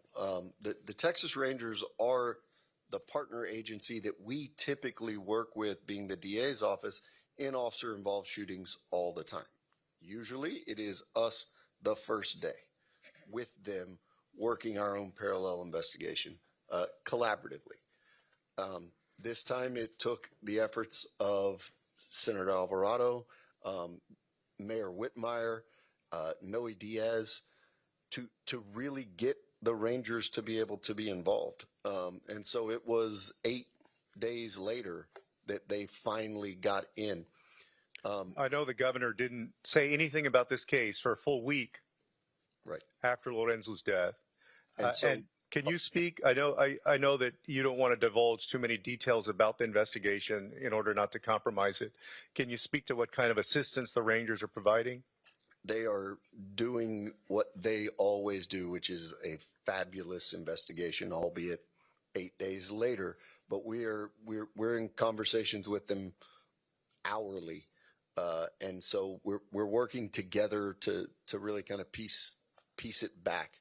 But they're a real asset to us. Thank you, District Attorney. Thank I you. appreciate it. Now yield back. Thank you, Congressman Castro. Now we're going to hear from Congressmember Christian Menefee. Thank you very much, Chairman, and thank you, Ranking Member, for bringing the committee to Houston. ICE has proven itself to be a radicalized law enforcement agency. They've terrorized our communities. They've executed people in the streets. And in my opinion, this is an agency that needs to be torn down to the studs and rebuilt into one that enforces immigration law while recognizing the dignity of the people that it encounters. But we all know that that will not happen under this administration, and it won't happen under this Congress that's currently controlled by Republicans. So today I want to focus on something more simple: how badly ICE is failing to meet basic 2026 expectations of any law enforcement agency that carries a gun, that can use lethal force, that works the street, and that regularly confronts the public. So DA Tier, throughout your career, you've worked on thousands of cases involving local police forces, correct? Yes. So I served briefly on Houston's Independent Police Oversight Board, where we had civilian oversight over the police force. And anytime we had a case, the very first thing we did was review the body-worn camera footage. In fact, we reviewed that before we even read any of the witness statements that involved other officers. So DA Tier, it's standard practice in 2026 for law enforcement officers on the street to wear body cameras, correct? Congressman, you and I have been in this very room talking about things like this. We have 86 law enforcement agencies that operate in Harris County alone. The only one that doesn't have body cameras is ICE. It's been publicly reported that the officers involved in this shooting did not have body cameras on. And what makes this particularly troubling is that DHS had the money.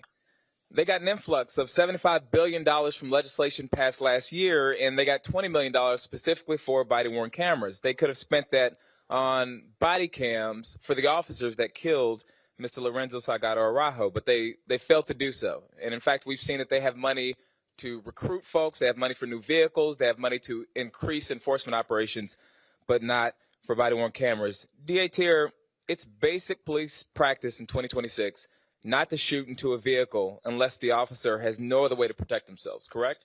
That is absolutely correct, yes. It's been reported that more than a dozen attorneys and former law enforcement officials reviewed the footage of the chase. They said officers are trained to step out of the path of a vehicle rather than shoot at it because a wounded driver is often more dangerous than one who is simply fleeing. But based on the reporting that I've seen, the officer in this case shot Mr. Salgado Araujo while he was still in the vehicle, and Mr. Salgado Araujo had not brandished a gun or any other weapon. When you take someone's life in this country, when government takes someone's life, it should only be because there was no other way for that officer to protect himself. But none of the evidence that we've seen supports that here. DA Tier, it is standard practice in 2026 that when an officer takes a human life, the department gets its facts straight and conducts at least some preliminary investigation before assigning blame in the media, correct? At every level of law enforcement, that's correct. But in this case, an ICE spokesperson told the press the very day of the shooting that Mr. Salgado Araujo rammed an ICE law enforcement vehicle and weaponized his vehicle in an attempt to run over an ICE law enforcement officer, resulting in the officer firing first in self-defense. That statement went out before any real investigation took place, and witnesses and evidence have since disputed it. So here what we see in closing is ICE does not follow basic police practice for 2026. No cameras when it had money for cameras. Shots fired into a vehicle when there's no evidence that we've seen that the officer was forced to do so to save his own life. A public statement blaming the victim before any real investigation took place. There needs to be an investigation of ICE, and it needs to be done by Congress, and it needs to be bipartisan. I have yet to see members of Congress for the Republican Party from the state of Texas speak out on this murder that took place. All we've seen is obfuscation from ICE, from the Department of Homeland Security, and from the Trump administration as well. In January, new leadership will happen in the halls of Congress.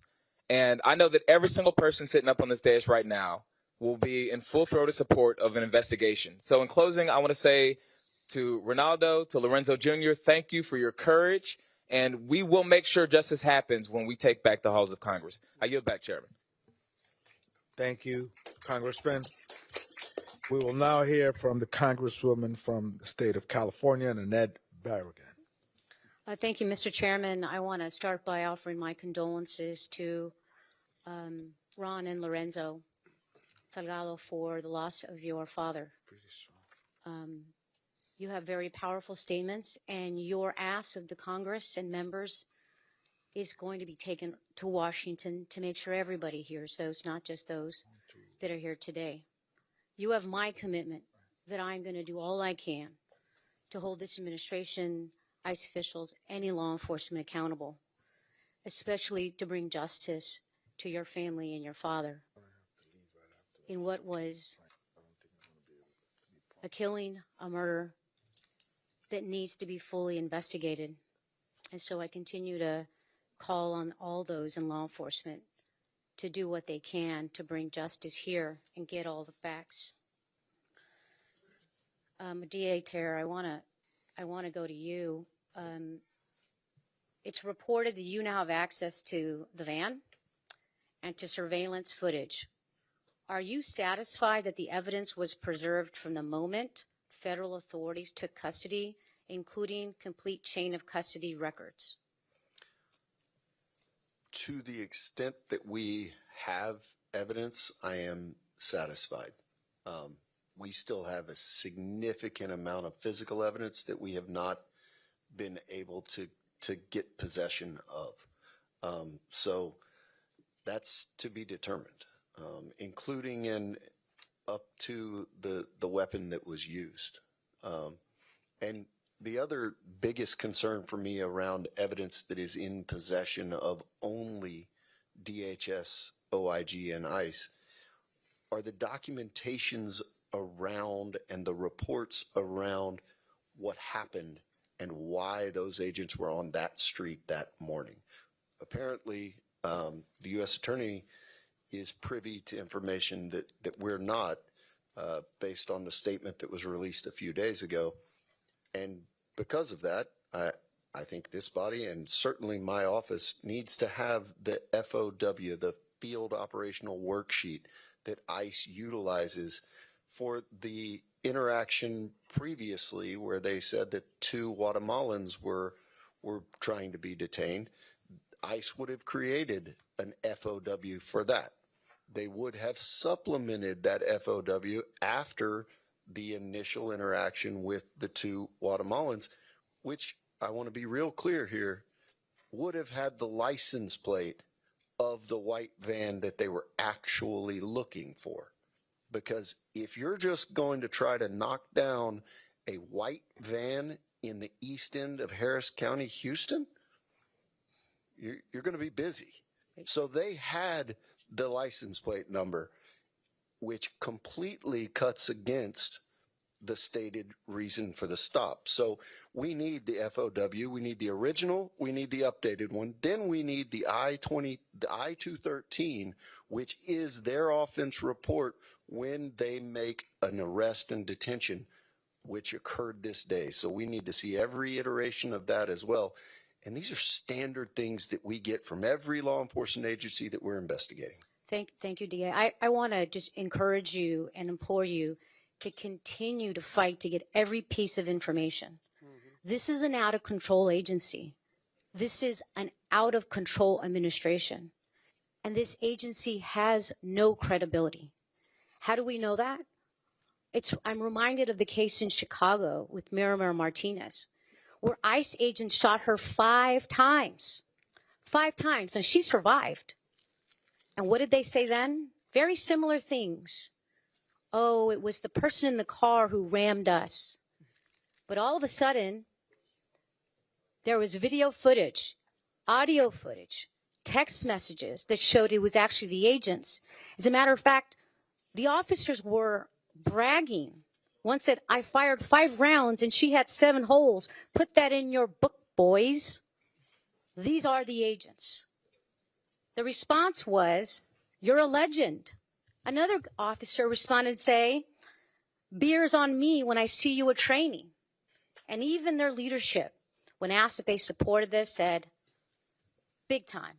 This is the agency we're talking about. This is not the agency that has the hiring standards that the Texas Rangers has or local law enforcement has. And this is where we owe an apology to the Salgado family, that this government has failed you, that this agency has failed you, that this administration is out of control. And there we're going to continue to fight for justice. And we have to fight to take away the funding for ICE to start. And with that, I yield back. Thank you, Congresswoman. We will now hear from Congresswoman from the state of Oregon, Congresswoman Andrea Salinas. Good morning, and thank you, Chair Thompson and Chair Espaillat, for convening this, and thank you to all the witnesses, but in particular, thank you to the Salgado family. Thank you for being here. Thank you for sharing your story. You've been incredibly brave. My dad grew up in Texas. He was an immigrant, and I saw him in your story. And this has been a really, all of this entire out of control ICE, CBP, administration, agencies has been a very difficult time. But I am here 2,200 miles away from my hometown to let you know that I care and I'm going to fight like hell until we get justice. This is not okay. Mr. Proaño, I want to start with you. You mentioned in your statement a mortality rate that is increasing. It's at its highest rates in detention centers. It's at an all-time high is what you said. That means people held in ICE detention are dying. And the district attorney, Tier, you mentioned that 4 witnesses from the work crew are all in ICE detention. So I don't know who wants to answer this. I have 2 questions. Do those witnesses have access to attorneys of their own in the event of abuse or an untimely death of those witnesses in ICE detention? And number 2, I think that is to you, Mr. Proaño. And number 2, my second question, can you explain why this is so problematic to the well-being of the witnesses and to the success to achieve justice? Representative Salinas, in most cases they do not. When they're put into detention, sometimes they're moved from location to location, making it difficult for the families to actually even get into contact with them. In some cases, especially in Texas, they're very quick to move them from Texas to Louisiana, for example, putting them further and further away from legal counsel representation and even their own family members who would be there to support them too. And very sadly, the cost to actually have legal representation, given that the entire system is overwhelmed, immigration legal service organizations are literally stretched to full capacity, and the legal community that's there that can provide service, sometimes it is getting exceptionally expensive. It used to be $2,500 to $5,000. Now they're asking for $15,000, $18,000, $25,000 or more for representation in cases where they don't even have all the facts. So very sadly, our biggest challenge is getting lawyers for these detainees when they need them most. And now, DA Tier, why is this so important to the case?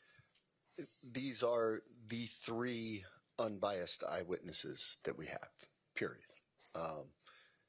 When you think about the conditions that anyone that's incarcerated is under, but people that are incarcerated in that detention center specifically, they're on a different sleep schedule. They don't get the same level of sleep. They're displaced from their families. They are not able to memorialize what they saw and what they experienced in the same way that they would be in a sterile interview room. They are under a different set of stressors because they don't know if they're going to wake up tomorrow in this country. So all of these things go into the veracity of the statements that they're able to give to us, the ability to speak freely, which is one of the biggest concerns that we have. These aren't lawyer rooms that you think of even in the Harris County Jail that don't have recording devices. We have no idea who's listening when they're giving these statements. So the fact that they're still in there is extremely concerning in our ability to really interview them and get what we need. Thank you again. I'll be respectful of time and yield back. Thank you, Congresswoman. We will now hear from the Congress member from the state of New Jersey, Rob Menendez. Thank you, Chairman, and thank you to all of our witnesses for being here today, especially Mr. Salgado Araujo's family. I can't begin to imagine how incredibly painful today's discussion must be for you. And I want you to know how grateful we are that despite that pain, you are still choosing to share the truth with the American people, a truth that we will carry with us forward back to DC and back to all of our districts. We're here today because a family lost a husband, a father, and it was entirely preventable. And we're here today to address the actions the Trump administration has taken that have made tragedies like this more common in our country. By design, our immigration enforcement has become so aggressive, so inhumane, and so insulated from accountability that families across the country, from Newark to Minnesota to Houston to Maine, are losing their loved ones in senseless acts of violence. A year ago, outside Delaney Hall in Newark, I said that no one is safe in Trump's America. Not fathers, not mothers, no one. Today is a painful reminder of that. And from day one of this administration, they have repeatedly lied to the American people about their actions. Mr. Perano, when someone is killed by federal law enforcement personnel, including ICE agents, should the American people be able to trust the government's account of that incident? Just yes or no? Yes. And why is that so important? It's so important because it's the transparency piece of it. We don't really know who these folks are. They're masked agents, for example, with no identification, no credentialing at all whatsoever, riding around in vehicles that are unmarked at the end of the day.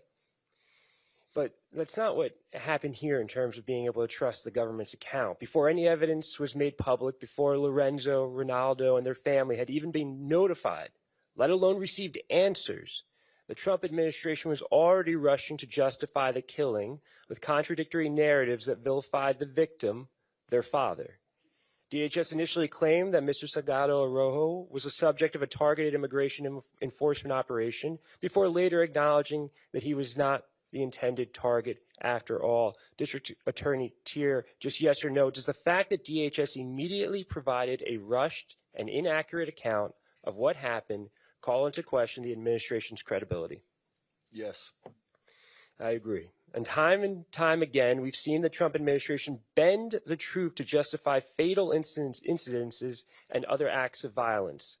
After agents killed Renee Good in Minnesota, DHS claims she, quote, weaponized her vehicle as an act of domestic terrorism, despite clear video evidence that showed otherwise. District Attorney Tier, from your perspective, are these instances of misinformation isolated?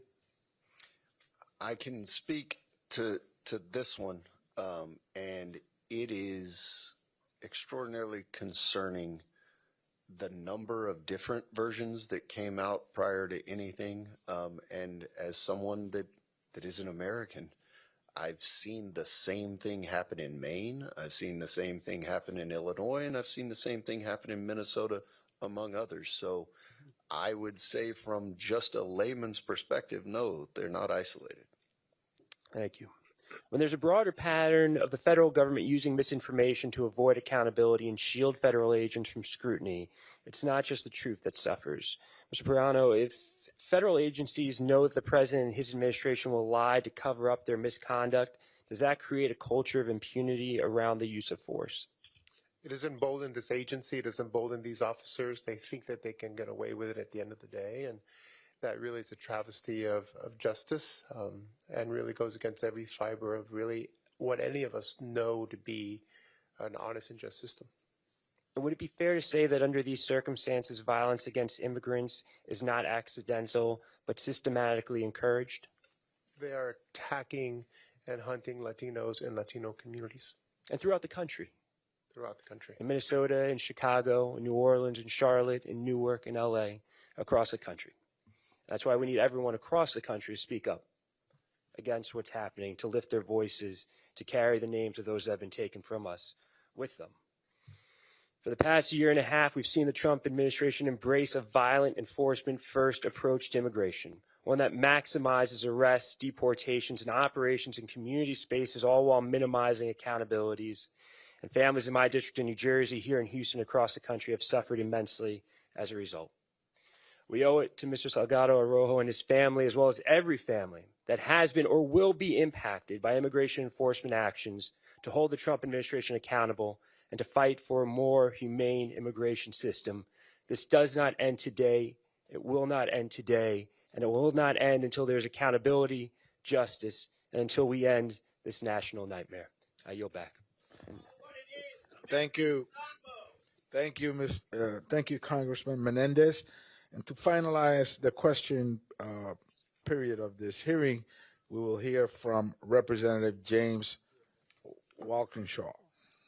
Thank you, Chairman Espaillat, Ranking Member Thompson, and especially Congresswoman Garcia. Your leadership in this moment has been amazing. How many more of our dads have to die? Lorenzo and Ronaldo asked us that question. How many more of our mothers have to die?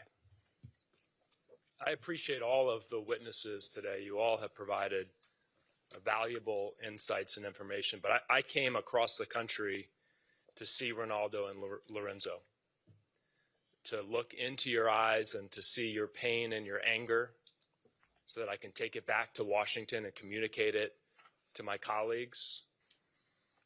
But I also saw your resolve. You know, I left my house this morning in Virginia. It was early in the morning. It was dark. My 5-year-old son was asleep, went into his bedroom. I kissed him on the forehead, and I said, "Daddy will be home tonight." And I will. But your father didn't make it home. Juan Sebastian Guerrero didn't make it home. Renee Good didn't make it home. Now, Ronaldo and Lorenzo, when you're a dad, you're always kind of wondering, are you doing a good job? Your dad probably asked himself that. But as I listen to you and see you, it's very clear he did a hell of a job. And I know that he is very, very proud of you. Recently, members of the Homeland Security Committee had a closed-door briefing from ICE on their use of force policies. Republicans not willing to have an open hearing with ICE under oath to discuss those policies.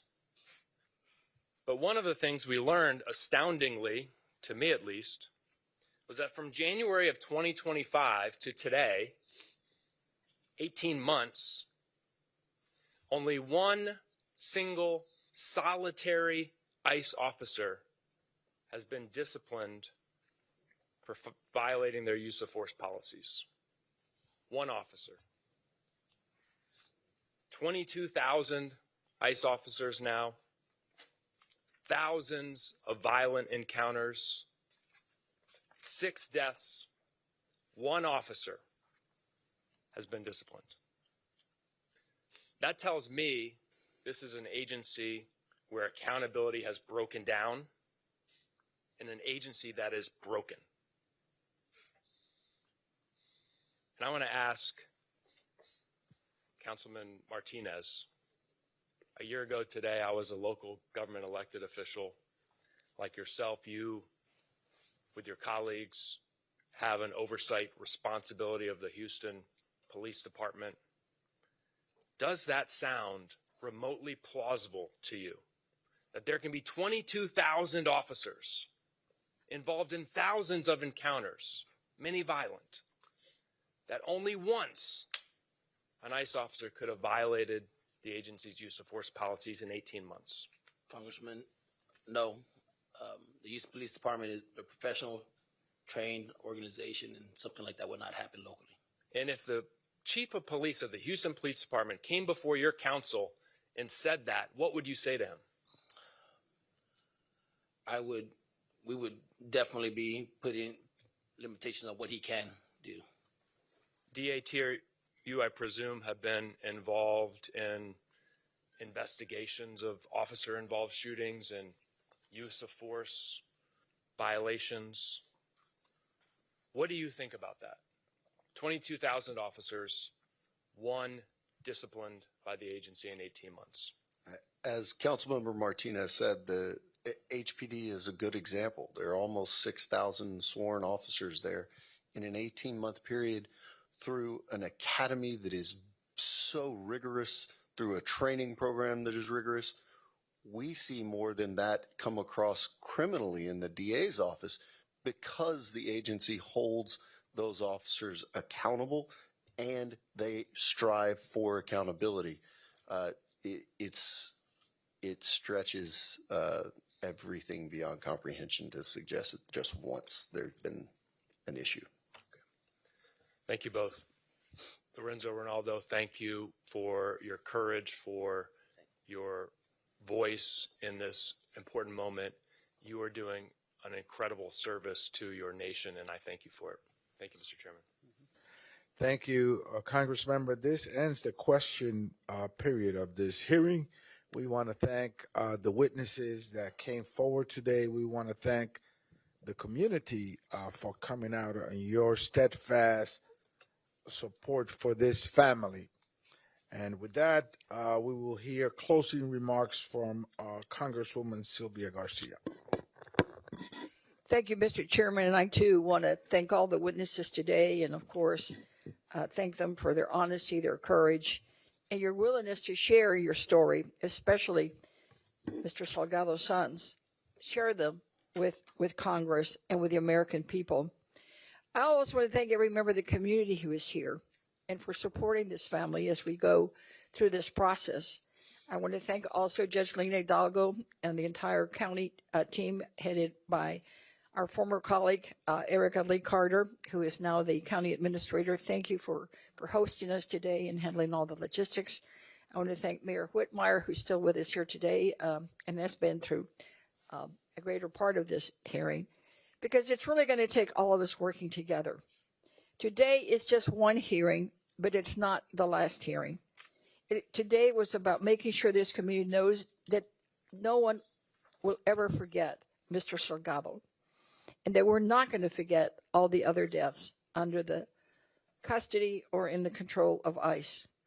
Throughout today's testimony, we heard difficult stories, but we've also heard about fear in the community. We heard about uncertainty.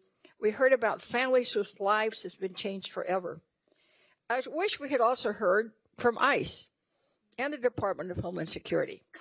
But unfortunately, as I said earlier, they chose not to come testify, and they've also chose not to answer any of our questions in writing, and we've introduced those letters into the record.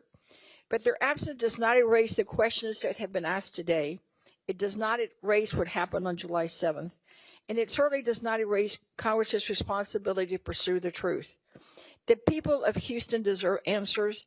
They deserve transparency. They deserve accountability. To the Salgado family, I want to say again, thank you. I know that no hearing can lessen your pain. No hearing can bring Lorenzo back. But your willingness to share your story has ensured that his life will not be reduced to a statistic or forgotten in a government report. This is the beginning. We will continue demanding documents, seeking testimony and asking the questions of all the federal agencies involved, especially those who have refused to answer. And we will continue standing with this community because accountability has no option. Transparency is not optional. The Constitution is not optional. We owe the Salgado family the truth. We owe the community accountability. And we owe future generations a government worthy of the public's trust. I now want to also thank Ranking Member Thompson and Chairman Espaillat and all my colleagues who came from across the country and everyone who participated today. Again, this hearing is not the ending, but our work is also continuing. We will seek justice for Lorenzo Salgado Araujo. We will continue fighting for accountability, and we will continue standing with the people of Houston and this family until justice is done. Thank you, and the hearing is adjourned.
they should do with that. They can't help one. They don't. You don't want them to have a stand. They should have a stand for it. We have a stand. You have a If stand. we could, okay, awesome.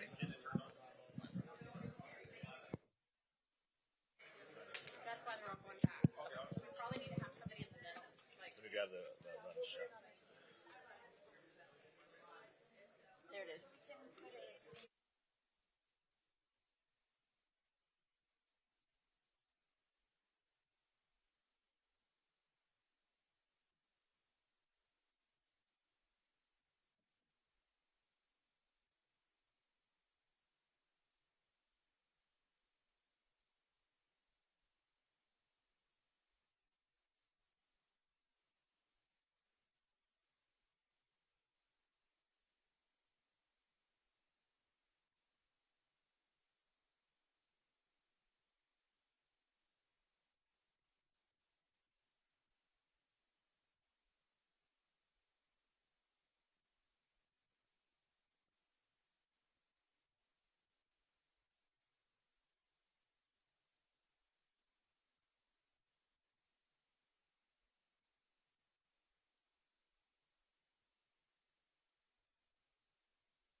There? Okay, awesome. Thank you.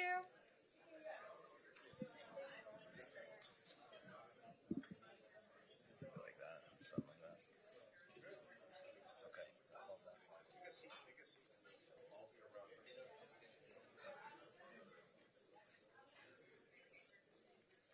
Do we want to pick these up as well?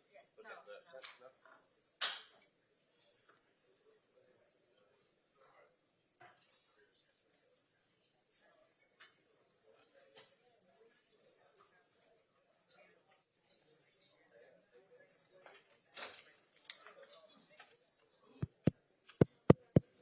Are y'all still getting it back there? Audio back there?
to see you again.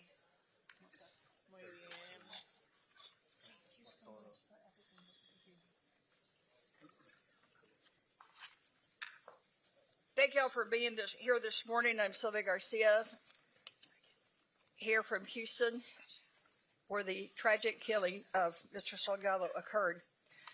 We've had a great hearing. I think most of you gathered from all of their colleagues from across the country, that this incident is not just a heartbreaker for Houston, but actually it is a heartbreaker for our entire country. I want to thank again Ranking Member Thompson and the head of the Congressional Hispanic Caucus for having the shadow hearing here today. And of course, to thank the Salgado boys for being here to speak with courage and commitment and passion about their father. And now all of us are gathered here today to assure the public, to assure Houston that we will find justice for Mr. Salgado. In the interest of time, we're going to limit our members to 1 minute and then take questions, because I want to make sure that everybody is heard. We will begin with our Houston members, with our most senior member, Representative Al Green. Thank you very much, Congresswoman Garcia. I'll be brief. Yes, there must be justice, and there has to be justice in spite of the cover-up that's taking place, in spite of the ethnic cleansing that's taking place in our country. There must be justice, and that justice has to include the President of the United States of America, who is at the head of this crime that's taking place. And when that justice is served, a part of it will be impeachment. I will bring articles of impeachment against the President of the United States of America for the injustice that he is perpetrating upon people in this country. Next, Congresswoman Lizzie Fletcher, also from Houston. Thank you, Congresswoman Garcia, and thank you again to our colleagues from across the country who've come to Houston to witness what we have seen, which is an incredible community facing an unimaginable and unconscionable, unconstitutional tragedy here in Houston. And I think one of the things that we saw in the hearing that's important to make clear is that the draconian immigration policies that we have seen instituted in the last year and a half are not making our communities safer. They are putting our communities in danger.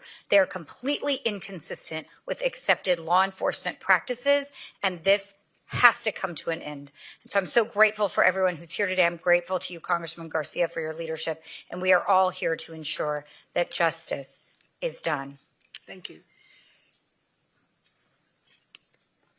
Thank you. Next, we have Representative Christian Bennie, also from Houston.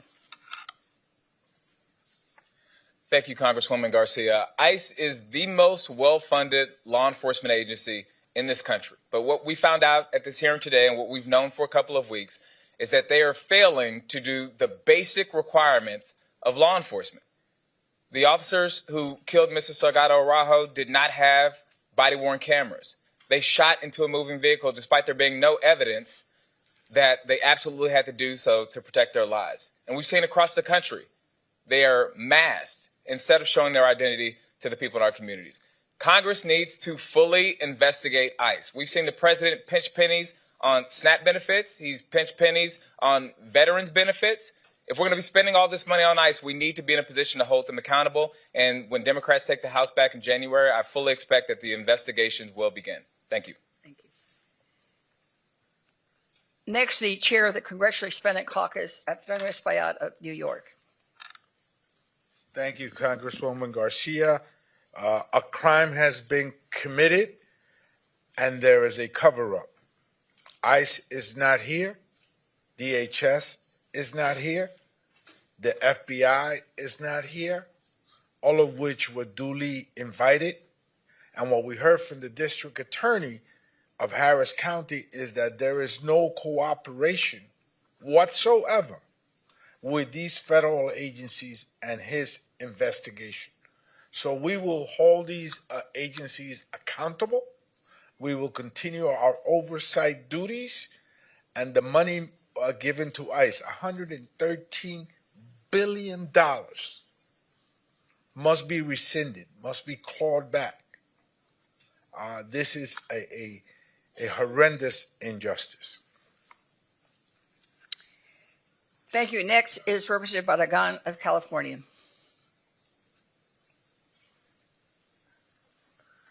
Thank you, Sylvia, for hosting. I used to serve as chair of the border sub on Homeland. So I have seen how ICE has gone over the last 10 years, just move to a time that we're in now, totally out of control, totally rogue.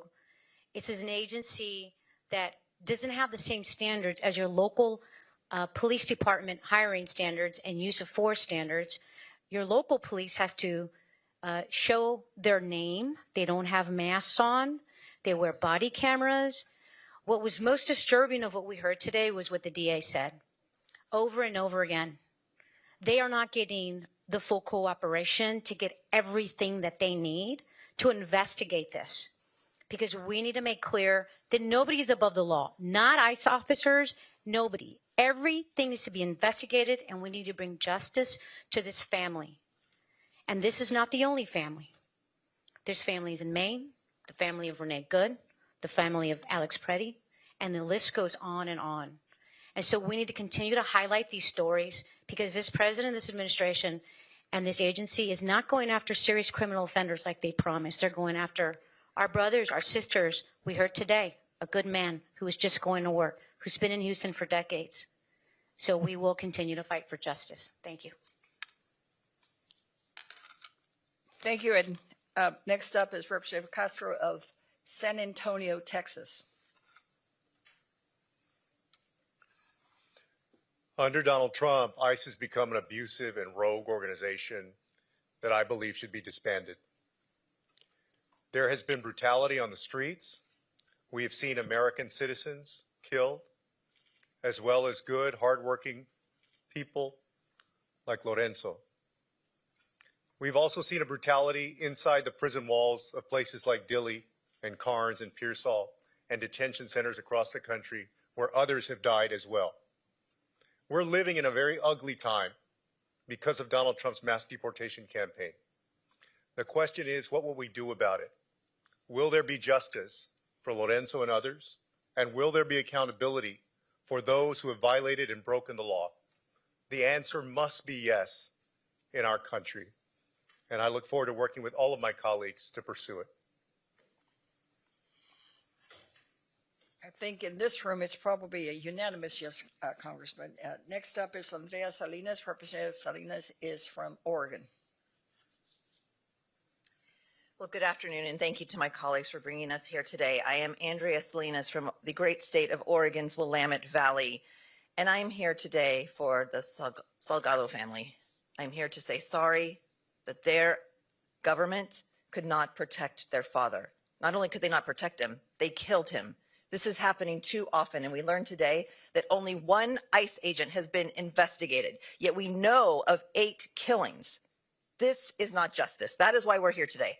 In the short term, it means events just like this, to raise awareness, to let community members know that we have your back, that it is okay to go to mass. It is okay to go to the grocery store. It is okay to go to school, to be a family, out in public, to go to the parks. We have your back. In the medium term, it means making sure that we pass legislation that actually helps to protect the civil rights of Latinos across the country and of our communities. And in the long term, it means these investigations that have to take place. They have to take place when Democrats are in control, when we hold this administration accountable, when we hold CBP accountable, when we hold ICE accountable. We have passed so many measures to pull back the funding from ICE. And let's be honest, our Republican colleagues keep funneling them more and more money. And as was said earlier, they are the largest law enforcement agency and the most funded law enforcement agency in this country. This has to stop. Yes, it must stop, and joining us in that effort is Congressman James Walkinshaw from Virginia. Thank you. I came from Virginia today to show my support for Congresswoman Garcia, for the people of Houston, and for the Salgado family. And the American people will never see exactly what happened to Lorenzo Salgado Araujo because there's no body camera footage. But every single American has the opportunity to see in the eyes of his sons the pain and devastation of this reckless, out of control mass deportation agenda. And that pain and devastation exists in the eyes of families in every corner of the nation, including my home in Virginia. And that's why we're here today saying enough is enough. It is past time to end this violence, and we're going to take that message back with us to Washington. Thank you. Next, we have Representative Menendez of New Jersey. Thank you, Sylvia, and thank you for organizing this forum. Thank you to all of the Texas delegation that were here today. Thank you to Chairman Espaillat and all of our colleagues. I'm Rob Menendez. I come from New Jersey's 8th Congressional District. I've been to field hearings in Minneapolis after the killings of Renee Good and Alex Preddy. I've been to field hearings in Newark to combat what's been happening there at Delaney Hall. My plea to the American people is don't wait for this to happen in your community. speak out now. The best time would have been yesterday, but speak out now, because this is not who we are as a country. And this will arrive at our doorstep, whether we acknowledge that or not. It will impact us directly or impact those that we care about. I had a look into the eyes of 2 young men who lost their father. That should not be happening in our country at the hands of the federal government. And we can stop it. Us here, the elected representatives, will be at the tip of the spear in pushing back against this administration. But the more people that join the chorus of Americans who are saying this is wrong and unacceptable, the stronger we become in pushing back against this and ending this national nightmare and turning the page on the darkness that we have seen. And we're going to keep showing up until we turn that page. We're going to keep showing up and engaging with the American people across the country to get us to those better tomorrows, to end this national nightmare. I'm so thankful for my colleagues that I get to do this work with. Thank you. And of course, all of us must join in this effort. And with us today, we also have some of our strong allies that have been with us from the very beginning. I'd like to start with Rochelle Garza, Commission Chair of the United States Commission on Civil Rights. Good afternoon, everyone. Lorenzo Salgado Araujo should still be alive today. His family should be welcoming him home after work, not mourning his death. They should be talking about weekend plans, not protesting for accountability. My name is Rochelle Garza, and I proudly serve as the chair of the U.S. Commission on Civil Rights. Over the past few months, I've heard directly from communities in St. Paul, Minnesota, Chicago, and most recently Los Angeles through the People's Hearings on Immigration Enforcement. It's an effort organized by the Hispanic Federation, the Texas Civil Rights Project, the Miranda Family Fund, and Latino Victory Foundation. And the testimony we've heard is a powerful reminder of why institutions like the Commission on Civil Rights exist. Since its creation in 1957, the Commission was designed to go directly to the communities to document and report on the status of civil rights to the President and Congress. Today, it remains the only independent, bipartisan, fact-finding federal agency with this responsibility. And so I want to thank the Congressional Hispanic Caucus, especially Chair Espaillat and Congresswoman Garcia, for inviting me to listen, to learn, and share what I heard today with my colleagues on the Commission as we deliberate our next investigation. And what I heard today mirrors what I've heard from over 100 individuals impacted by immigration enforcement efforts. I've listened to parents, workers, faith leaders, educators, attorneys, and directly impacted individuals describe how immigration enforcement has changed their lives, how it's harmed their families, and how it's disrupted their neighborhoods. I heard how a father, a U.S. citizen who had filmed ICE activity, exercising his First Amendment rights in St. Paul, found his children fearful of the unmarked ICE vehicle that had parked outside their home. I heard how a mother who had recently given birth was taken from her newborn when she was nursing and denied support to maintain her milk or feed her baby. I heard how a U.S. citizen, a small business owner, was beaten and taken by ICE officers despite his pleas that he was a citizen. And I heard how over 300 car wash employees were disappeared in Los Angeles, separating families, traumatizing those who were lucky enough to be released. The reality of what I heard is the same no matter what city I've been in, from St. Paul to Chicago to Los Angeles to Houston. People are being racially profiled and disappeared. The right to protest is under attack, and people are being killed. As a resident of the Rio Grande Valley, immigration enforcement, for better or worse, has been a part of my life. But what we've seen happen across this country threatens the civil rights of all Americans. As of May of 2026, 400,000 people have been taken by ICE. That's left 145,000 U.S. citizen children without one of their parents. And that includes 22,000 children without either of their parents. That's family separation. And as of July 2026, there are 65,000 people detained in ICE facilities. There have been over 50 deaths, 10 suicides, and at least one of those deaths has been ruled a homicide by a coroner. And all of this has been driven by unprecedented amounts of investment in ICE, the Supreme Court's sanction of racial profiling in Vasquez-Perdomo, as well as surveillance, the expansion of the surveillance system. The people being impacted are our neighbors, our friends, our fellow community members, our families. And as a mother to two girls, a 2-year-old and a 4-year-old, I am absolutely horrified by what is happening, and my heart breaks for Lorenzo's family. The Commission on Civil Rights exists because civil rights violations cannot be ignored simply because they are difficult or politically controversial. With each tragedy, the calls for an independent investigation into immigration enforcement have grown louder and increasingly bipartisan. These calls have now gone beyond our borders, with the United Nations High Commissioner for Human Rights requesting an investigation into all deaths in ICE custody. The people's hearings on immigration enforcement demonstrated the urgent need for that scrutiny, and it is my hope that our commission agrees to investigate and make clear that civil rights protections do not end where immigration enforcement begins. For Lorenzo's family and for all families whose worlds have been shattered by federal immigration enforcement, there are people that you will never meet that are grieving with you, and they are demanding justice, and we will get it. Thank you.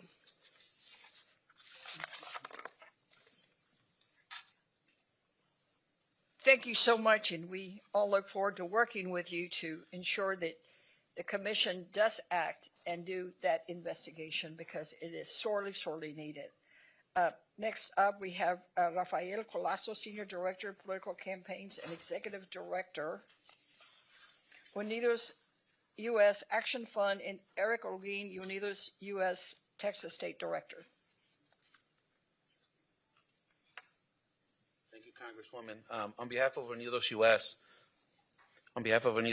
I just want to reiterate our serious and deepest condolences to the Salgado family, as we've been all reflecting over these last few weeks. You know, Don Lorenzo was the kind of father, the kind of husband, and neighbor and friend that we all deserve in our lives. And we have to do everything we can. Unidos U.S. Continue will stand with the family and all of our allied partners here and members of the Congressional Hispanic Caucus to do all we can to bring justice for the enclosure for this wonderful family. It's clear that ICE is broken, and we need to do all we can to, first of all, bring justice and transparency into this investigation. It was incredulous to sit in this room today and hear the Houston District Attorney lay out very plainly that there's a pretty obvious cover-up happening in this investigation on the federal level.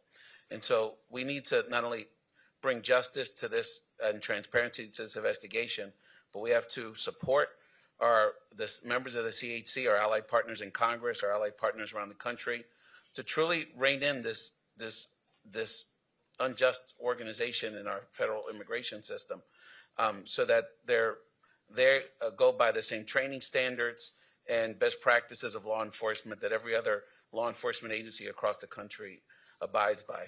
Again, Unidos U.S. Is proud to stand with our allied partners, with this wonderful family, with the members of the Congressional Hispanic Caucus, to call for transparency, accountability, justice, and an immigration enforcement system that abides by the rule of law and truly reflects the values of our great nation. Thank you. Thank you. Thank you so much. And next we have Frankie Miranda, President and CEO of the Hispanic Federation. Thank you. Thank you so much. On behalf of the more than 850 organizations that we represent at the Hispanic Federation, direct service providers in communities who are under attack by this administration, trying to cut the services, essential services to our communities, I want to express my outrage. This is an agency, ICE is an agency that, under the excuse of ineptitude, not having enough resources, not being able to get cameras, not being able to follow the rules, are perfecting a machine of terror. We saw it in the people's hearings in Minneapolis, in Chicago, in Los Angeles, and in many other cities. I want to elevate what Congressman Menendez said. We cannot wait for this to happen in your neighborhood. And that is why national organizations are teaming up with local organizations to make sure that people have the information that they need, that people can be trained as constitutional observers, but at the same time that we can express our outrage. We are all outraged. And that is why we need to continue cooperating. Thank you to these 11 members. I wish we have many, many more here. but you are American heroes. Thank you for everything that you're doing, and we're committing all our resources to continue preserving testimony of the many, many other abuses that have happened in this country, and unfortunately, we still don't know about them. Thank you so much. Thank you. We may be 11, but we're just as angry, outraged, and we're strong and loud. I want to remind you that one of the letters that I introduced for the record was signed by 180 members, all demanding an independent, transparent, top-to-bottom investigation, all demanding answers, and all demanding justice for Mr. Salgado. Next up, we have Catherine Pichardo, President and CEO of the Latino Victory Project. Buenas tardes, mi nombre es Catherine Pichardo, soy presidenta de Latina Victory y estamos aquí para exigir transparencia, exigir responsabilidad, exigir justicia. Estamos en un momento muy difícil en nuestro país para la comunidad latina y para todos los americanos. Un momento que no podemos desperdiciar, un momento que tenemos que crear comunidades más fuertes, comunidades más resilientes, trabajar unidos, porque tenemos un gobierno y agencias como ICE que están fuera de control. Y necesitamos un Congreso que pueda hacer un contrapeso a lo que está haciendo este presidente y estas agencias. Por eso quiero agradecer a los miembros que están aquí hoy y necesitamos más. Quiero exhortar a toda nuestra comunidad a que este año hay unas elecciones muy, muy importantes para el Congreso de los Estados Unidos. Salgamos a votar. Vamos a hacer nuestras voces sonar y resonar. Que se repique por todo el mundo, que la comunidad latina no se deja. Muchísimas gracias.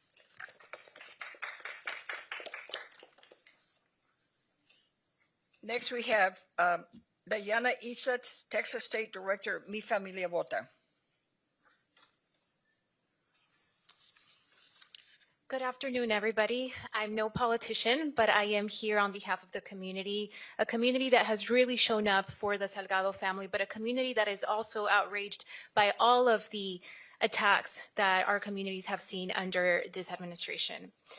On behalf of Mi Familia Vota, our hearts are with the Salgado family as they grieve this unimaginable loss. Lorenzo Salgado Araujo represented the very best of our community. We stand with his loved ones as they seek truth, justice, and accountability. Lorenzo's death also focuses us to confront a much larger issue. Immigration detention is not intended to be punitive, and a person's immigration status should never determine whether their life is valued.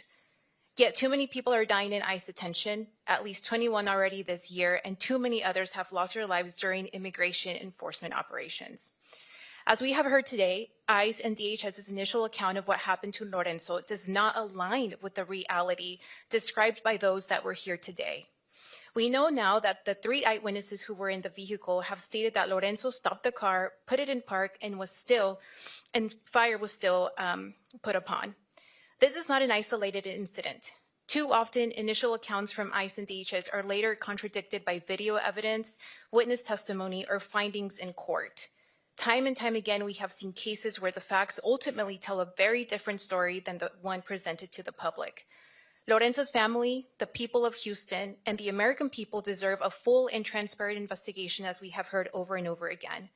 We demand that the eyewitnesses currently in ICE custody be allowed to remain in the country so that they can testify about what they saw, and that ICE fully comply with any court orders preventing their removal.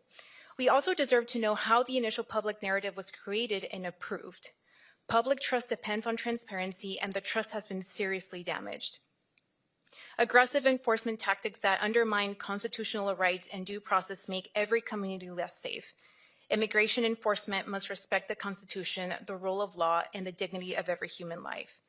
Today, Latino communities across this country are living with fear, as we have also heard over and over again. Many people, they are being targeted not because of criminal conduct, but because of the color of their skin, the language that they speak, where they shop, or the neighborhoods that they call home. The fear cannot become the defining feature of American society, and it must never become the defining feature of our immigration system. Latino families deserve the same safety, dignity, and equal protection as every other Houstonian. Our community will not be silenced, even if the Trump White House continues to use inflammatory anti-immigrant rhetoric, and we will continue to speak out, organize, and demand accountability. I urge all of us that are eligible to vote these elections. Too much is at stake. And thank you, everybody here, allied and members of Congress, for the support. Thank you. Thank you. That concludes our opening remarks. If there's any questions from the press, either directed to me or to any of the members or allies present. In the pink. Thank you. Congresswoman Garcia, you mentioned that you really wanted to get transparency in terms of what was happening with this investigation. Was there anything in particular you wanted to learn today, and any questions that you still have in terms of how things are proceeding at the federal and local level? Well, as I directed a question to the DA, I mean, I would like to know who the shooter is and get some assurance that he's not on the streets anywhere in America, and might take the same, in what I consider, unlawful, excessive, abusive force that he took. Because I think at any time that I've been around in law enforcement, whenever there's a shooting, they immediately put that person on administrative leave. They make sure that that person is no longer in the streets. We haven't gotten that assurance. So that is one of the questions that I still have. Next, sir. Somebody mentioned Woody Park and what happened here. And the end result was that law enforcement here in Houston, across the country, had longer times to train. How long are ICE agents being trained? Because I've heard it was not long at all before they put them in the field. Well, I'm hearing everything from 2 weeks to months, but I'll defer to who had that briefing, Mr. Whiteshot. Can you know that answer? Yeah, I can. More specific. Currently, ICE says it's 40 days, and here's what we know, though: they have removed from the training for ICE officers critical elements that existed before around use of force, around their use of firearms. And what ICE will say is, well, we're teaching the same curriculum, but in a shorter period of time. And I mentioned my son earlier, he's starting kindergarten pretty soon. And if the principal of the school told me, we're going to teach him the exact same material, but do it in half the time, I wouldn't buy it. And I don't buy it with respect to ICE either. They're cutting corners. Way in the back. Yes, ma'am.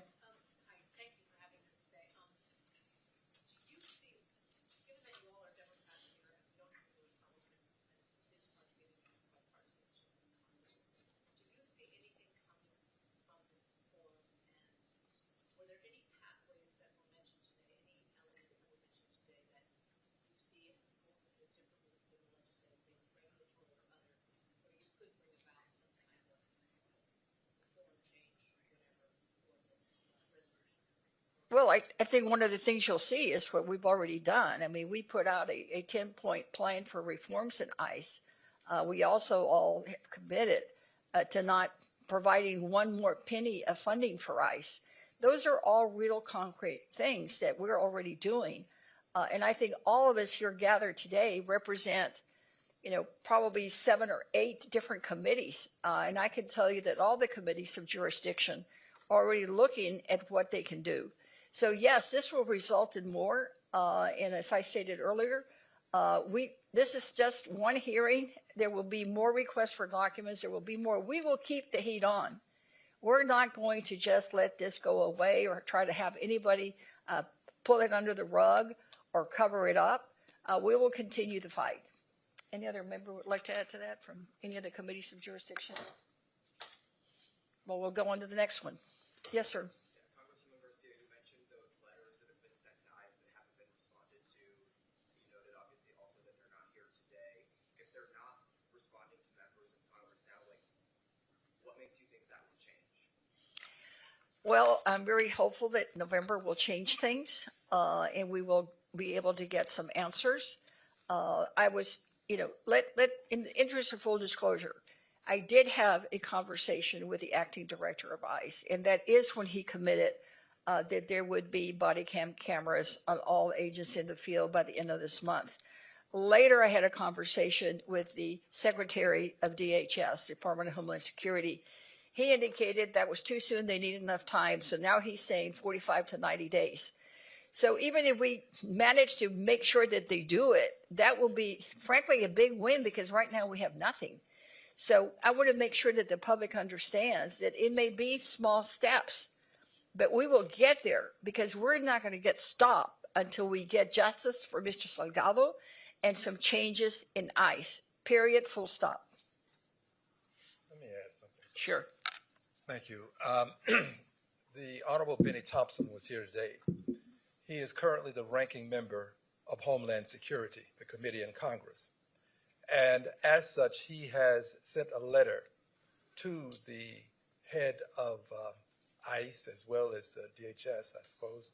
And in that letter, there were many questions that were asked, but he's laying the foundation for a future hearing. All of the Democratic members on the committee signed the letter. The Democrats are committed to an investigation, transparency, and accountability. Anyone else? Sure. What has changed is that this is a watershed moment for the Latino community. We've had over 175,000 people sign petitions. Financial support has come into the family as well. We have over 300 vigils that are actually planned for Saturday, all around the country itself.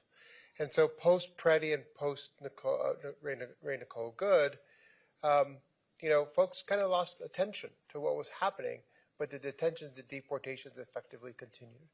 The Latino community is standing up for ourselves. That is what you're seeing here. We're standing up across the country.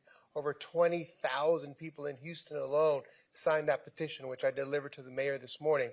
Over 57,000 people in Texas alone signed that petition, in 831 cities of 971 in this state. People are paying attention. Latinos are standing up. Our coalition is stronger than it has ever been, and with the support of Sylvia, Garcia, Adriano, and the CHC, and all of these members here, you're going to start to see a significant shift coming, because Latinos are tuned in, and we will hold them accountable in November. Let me just say that much needs to be done. In fact, the body camera program is not codified, is not contemplated in law, although money, $20 million, were appropriated for it. So that program was piloted by the previous administration, obviously stopped by this new administration, and now is done haphazardly across the country, but it's not law. It should be, all of the things that we are proposing should be contemplated and should be done through legislation. Dream and Promise Act, body cameras, farm workers bill. All of these immigration-related pieces that are also in a comprehensive bill should also be looked at individually and be codified. We cannot rely on departmental regulation for, let's say, body cameras. It should be mandated by law, and I think that's what we plan to do. Thank you. We've got members with flights, so I'll take just one more question with the red cap. What is the message to the large and growing chorus of people in this country and around the world who see ICE as a department that has been baked in hatred and terror and unconstitutionality? Individuals who would like to see the agency go away entirely, given its approach towards people on our streets. What is the message to those folks? I hear a lot about reform. That's why I ask. Well, it starts with reforms. It starts with changes. But I think you probably heard there's been a number of words used during the testimony today, disbanding, retooling, rebuilding. The bottom line is it's got to change.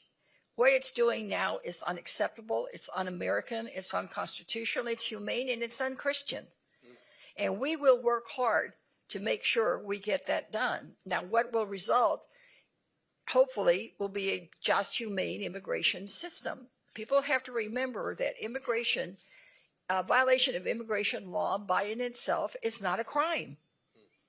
It's not a crime. It's administrative law. It's no different than someone who isn't paying their IRS. They're not committing a crime until they're convicted, but they're in violation of an IRS rule. So to me, it's about making sure that we make the changes necessary, and we are all committed to doing that. Very quickly, because we need to adjourn. Excuse me. If the Secretary of what is now War can change the Department of Defense to the Department of War, then I cannot see why we can't change ICE and reform ICE. It can become ICE today and nice tomorrow. Well, with that note, we will adjourn, but of course, some of our members may be available for any one-on-ones or any follow-up that you might have at their pleasure. Thank you. Thank you, guys. Thank you, Congressman.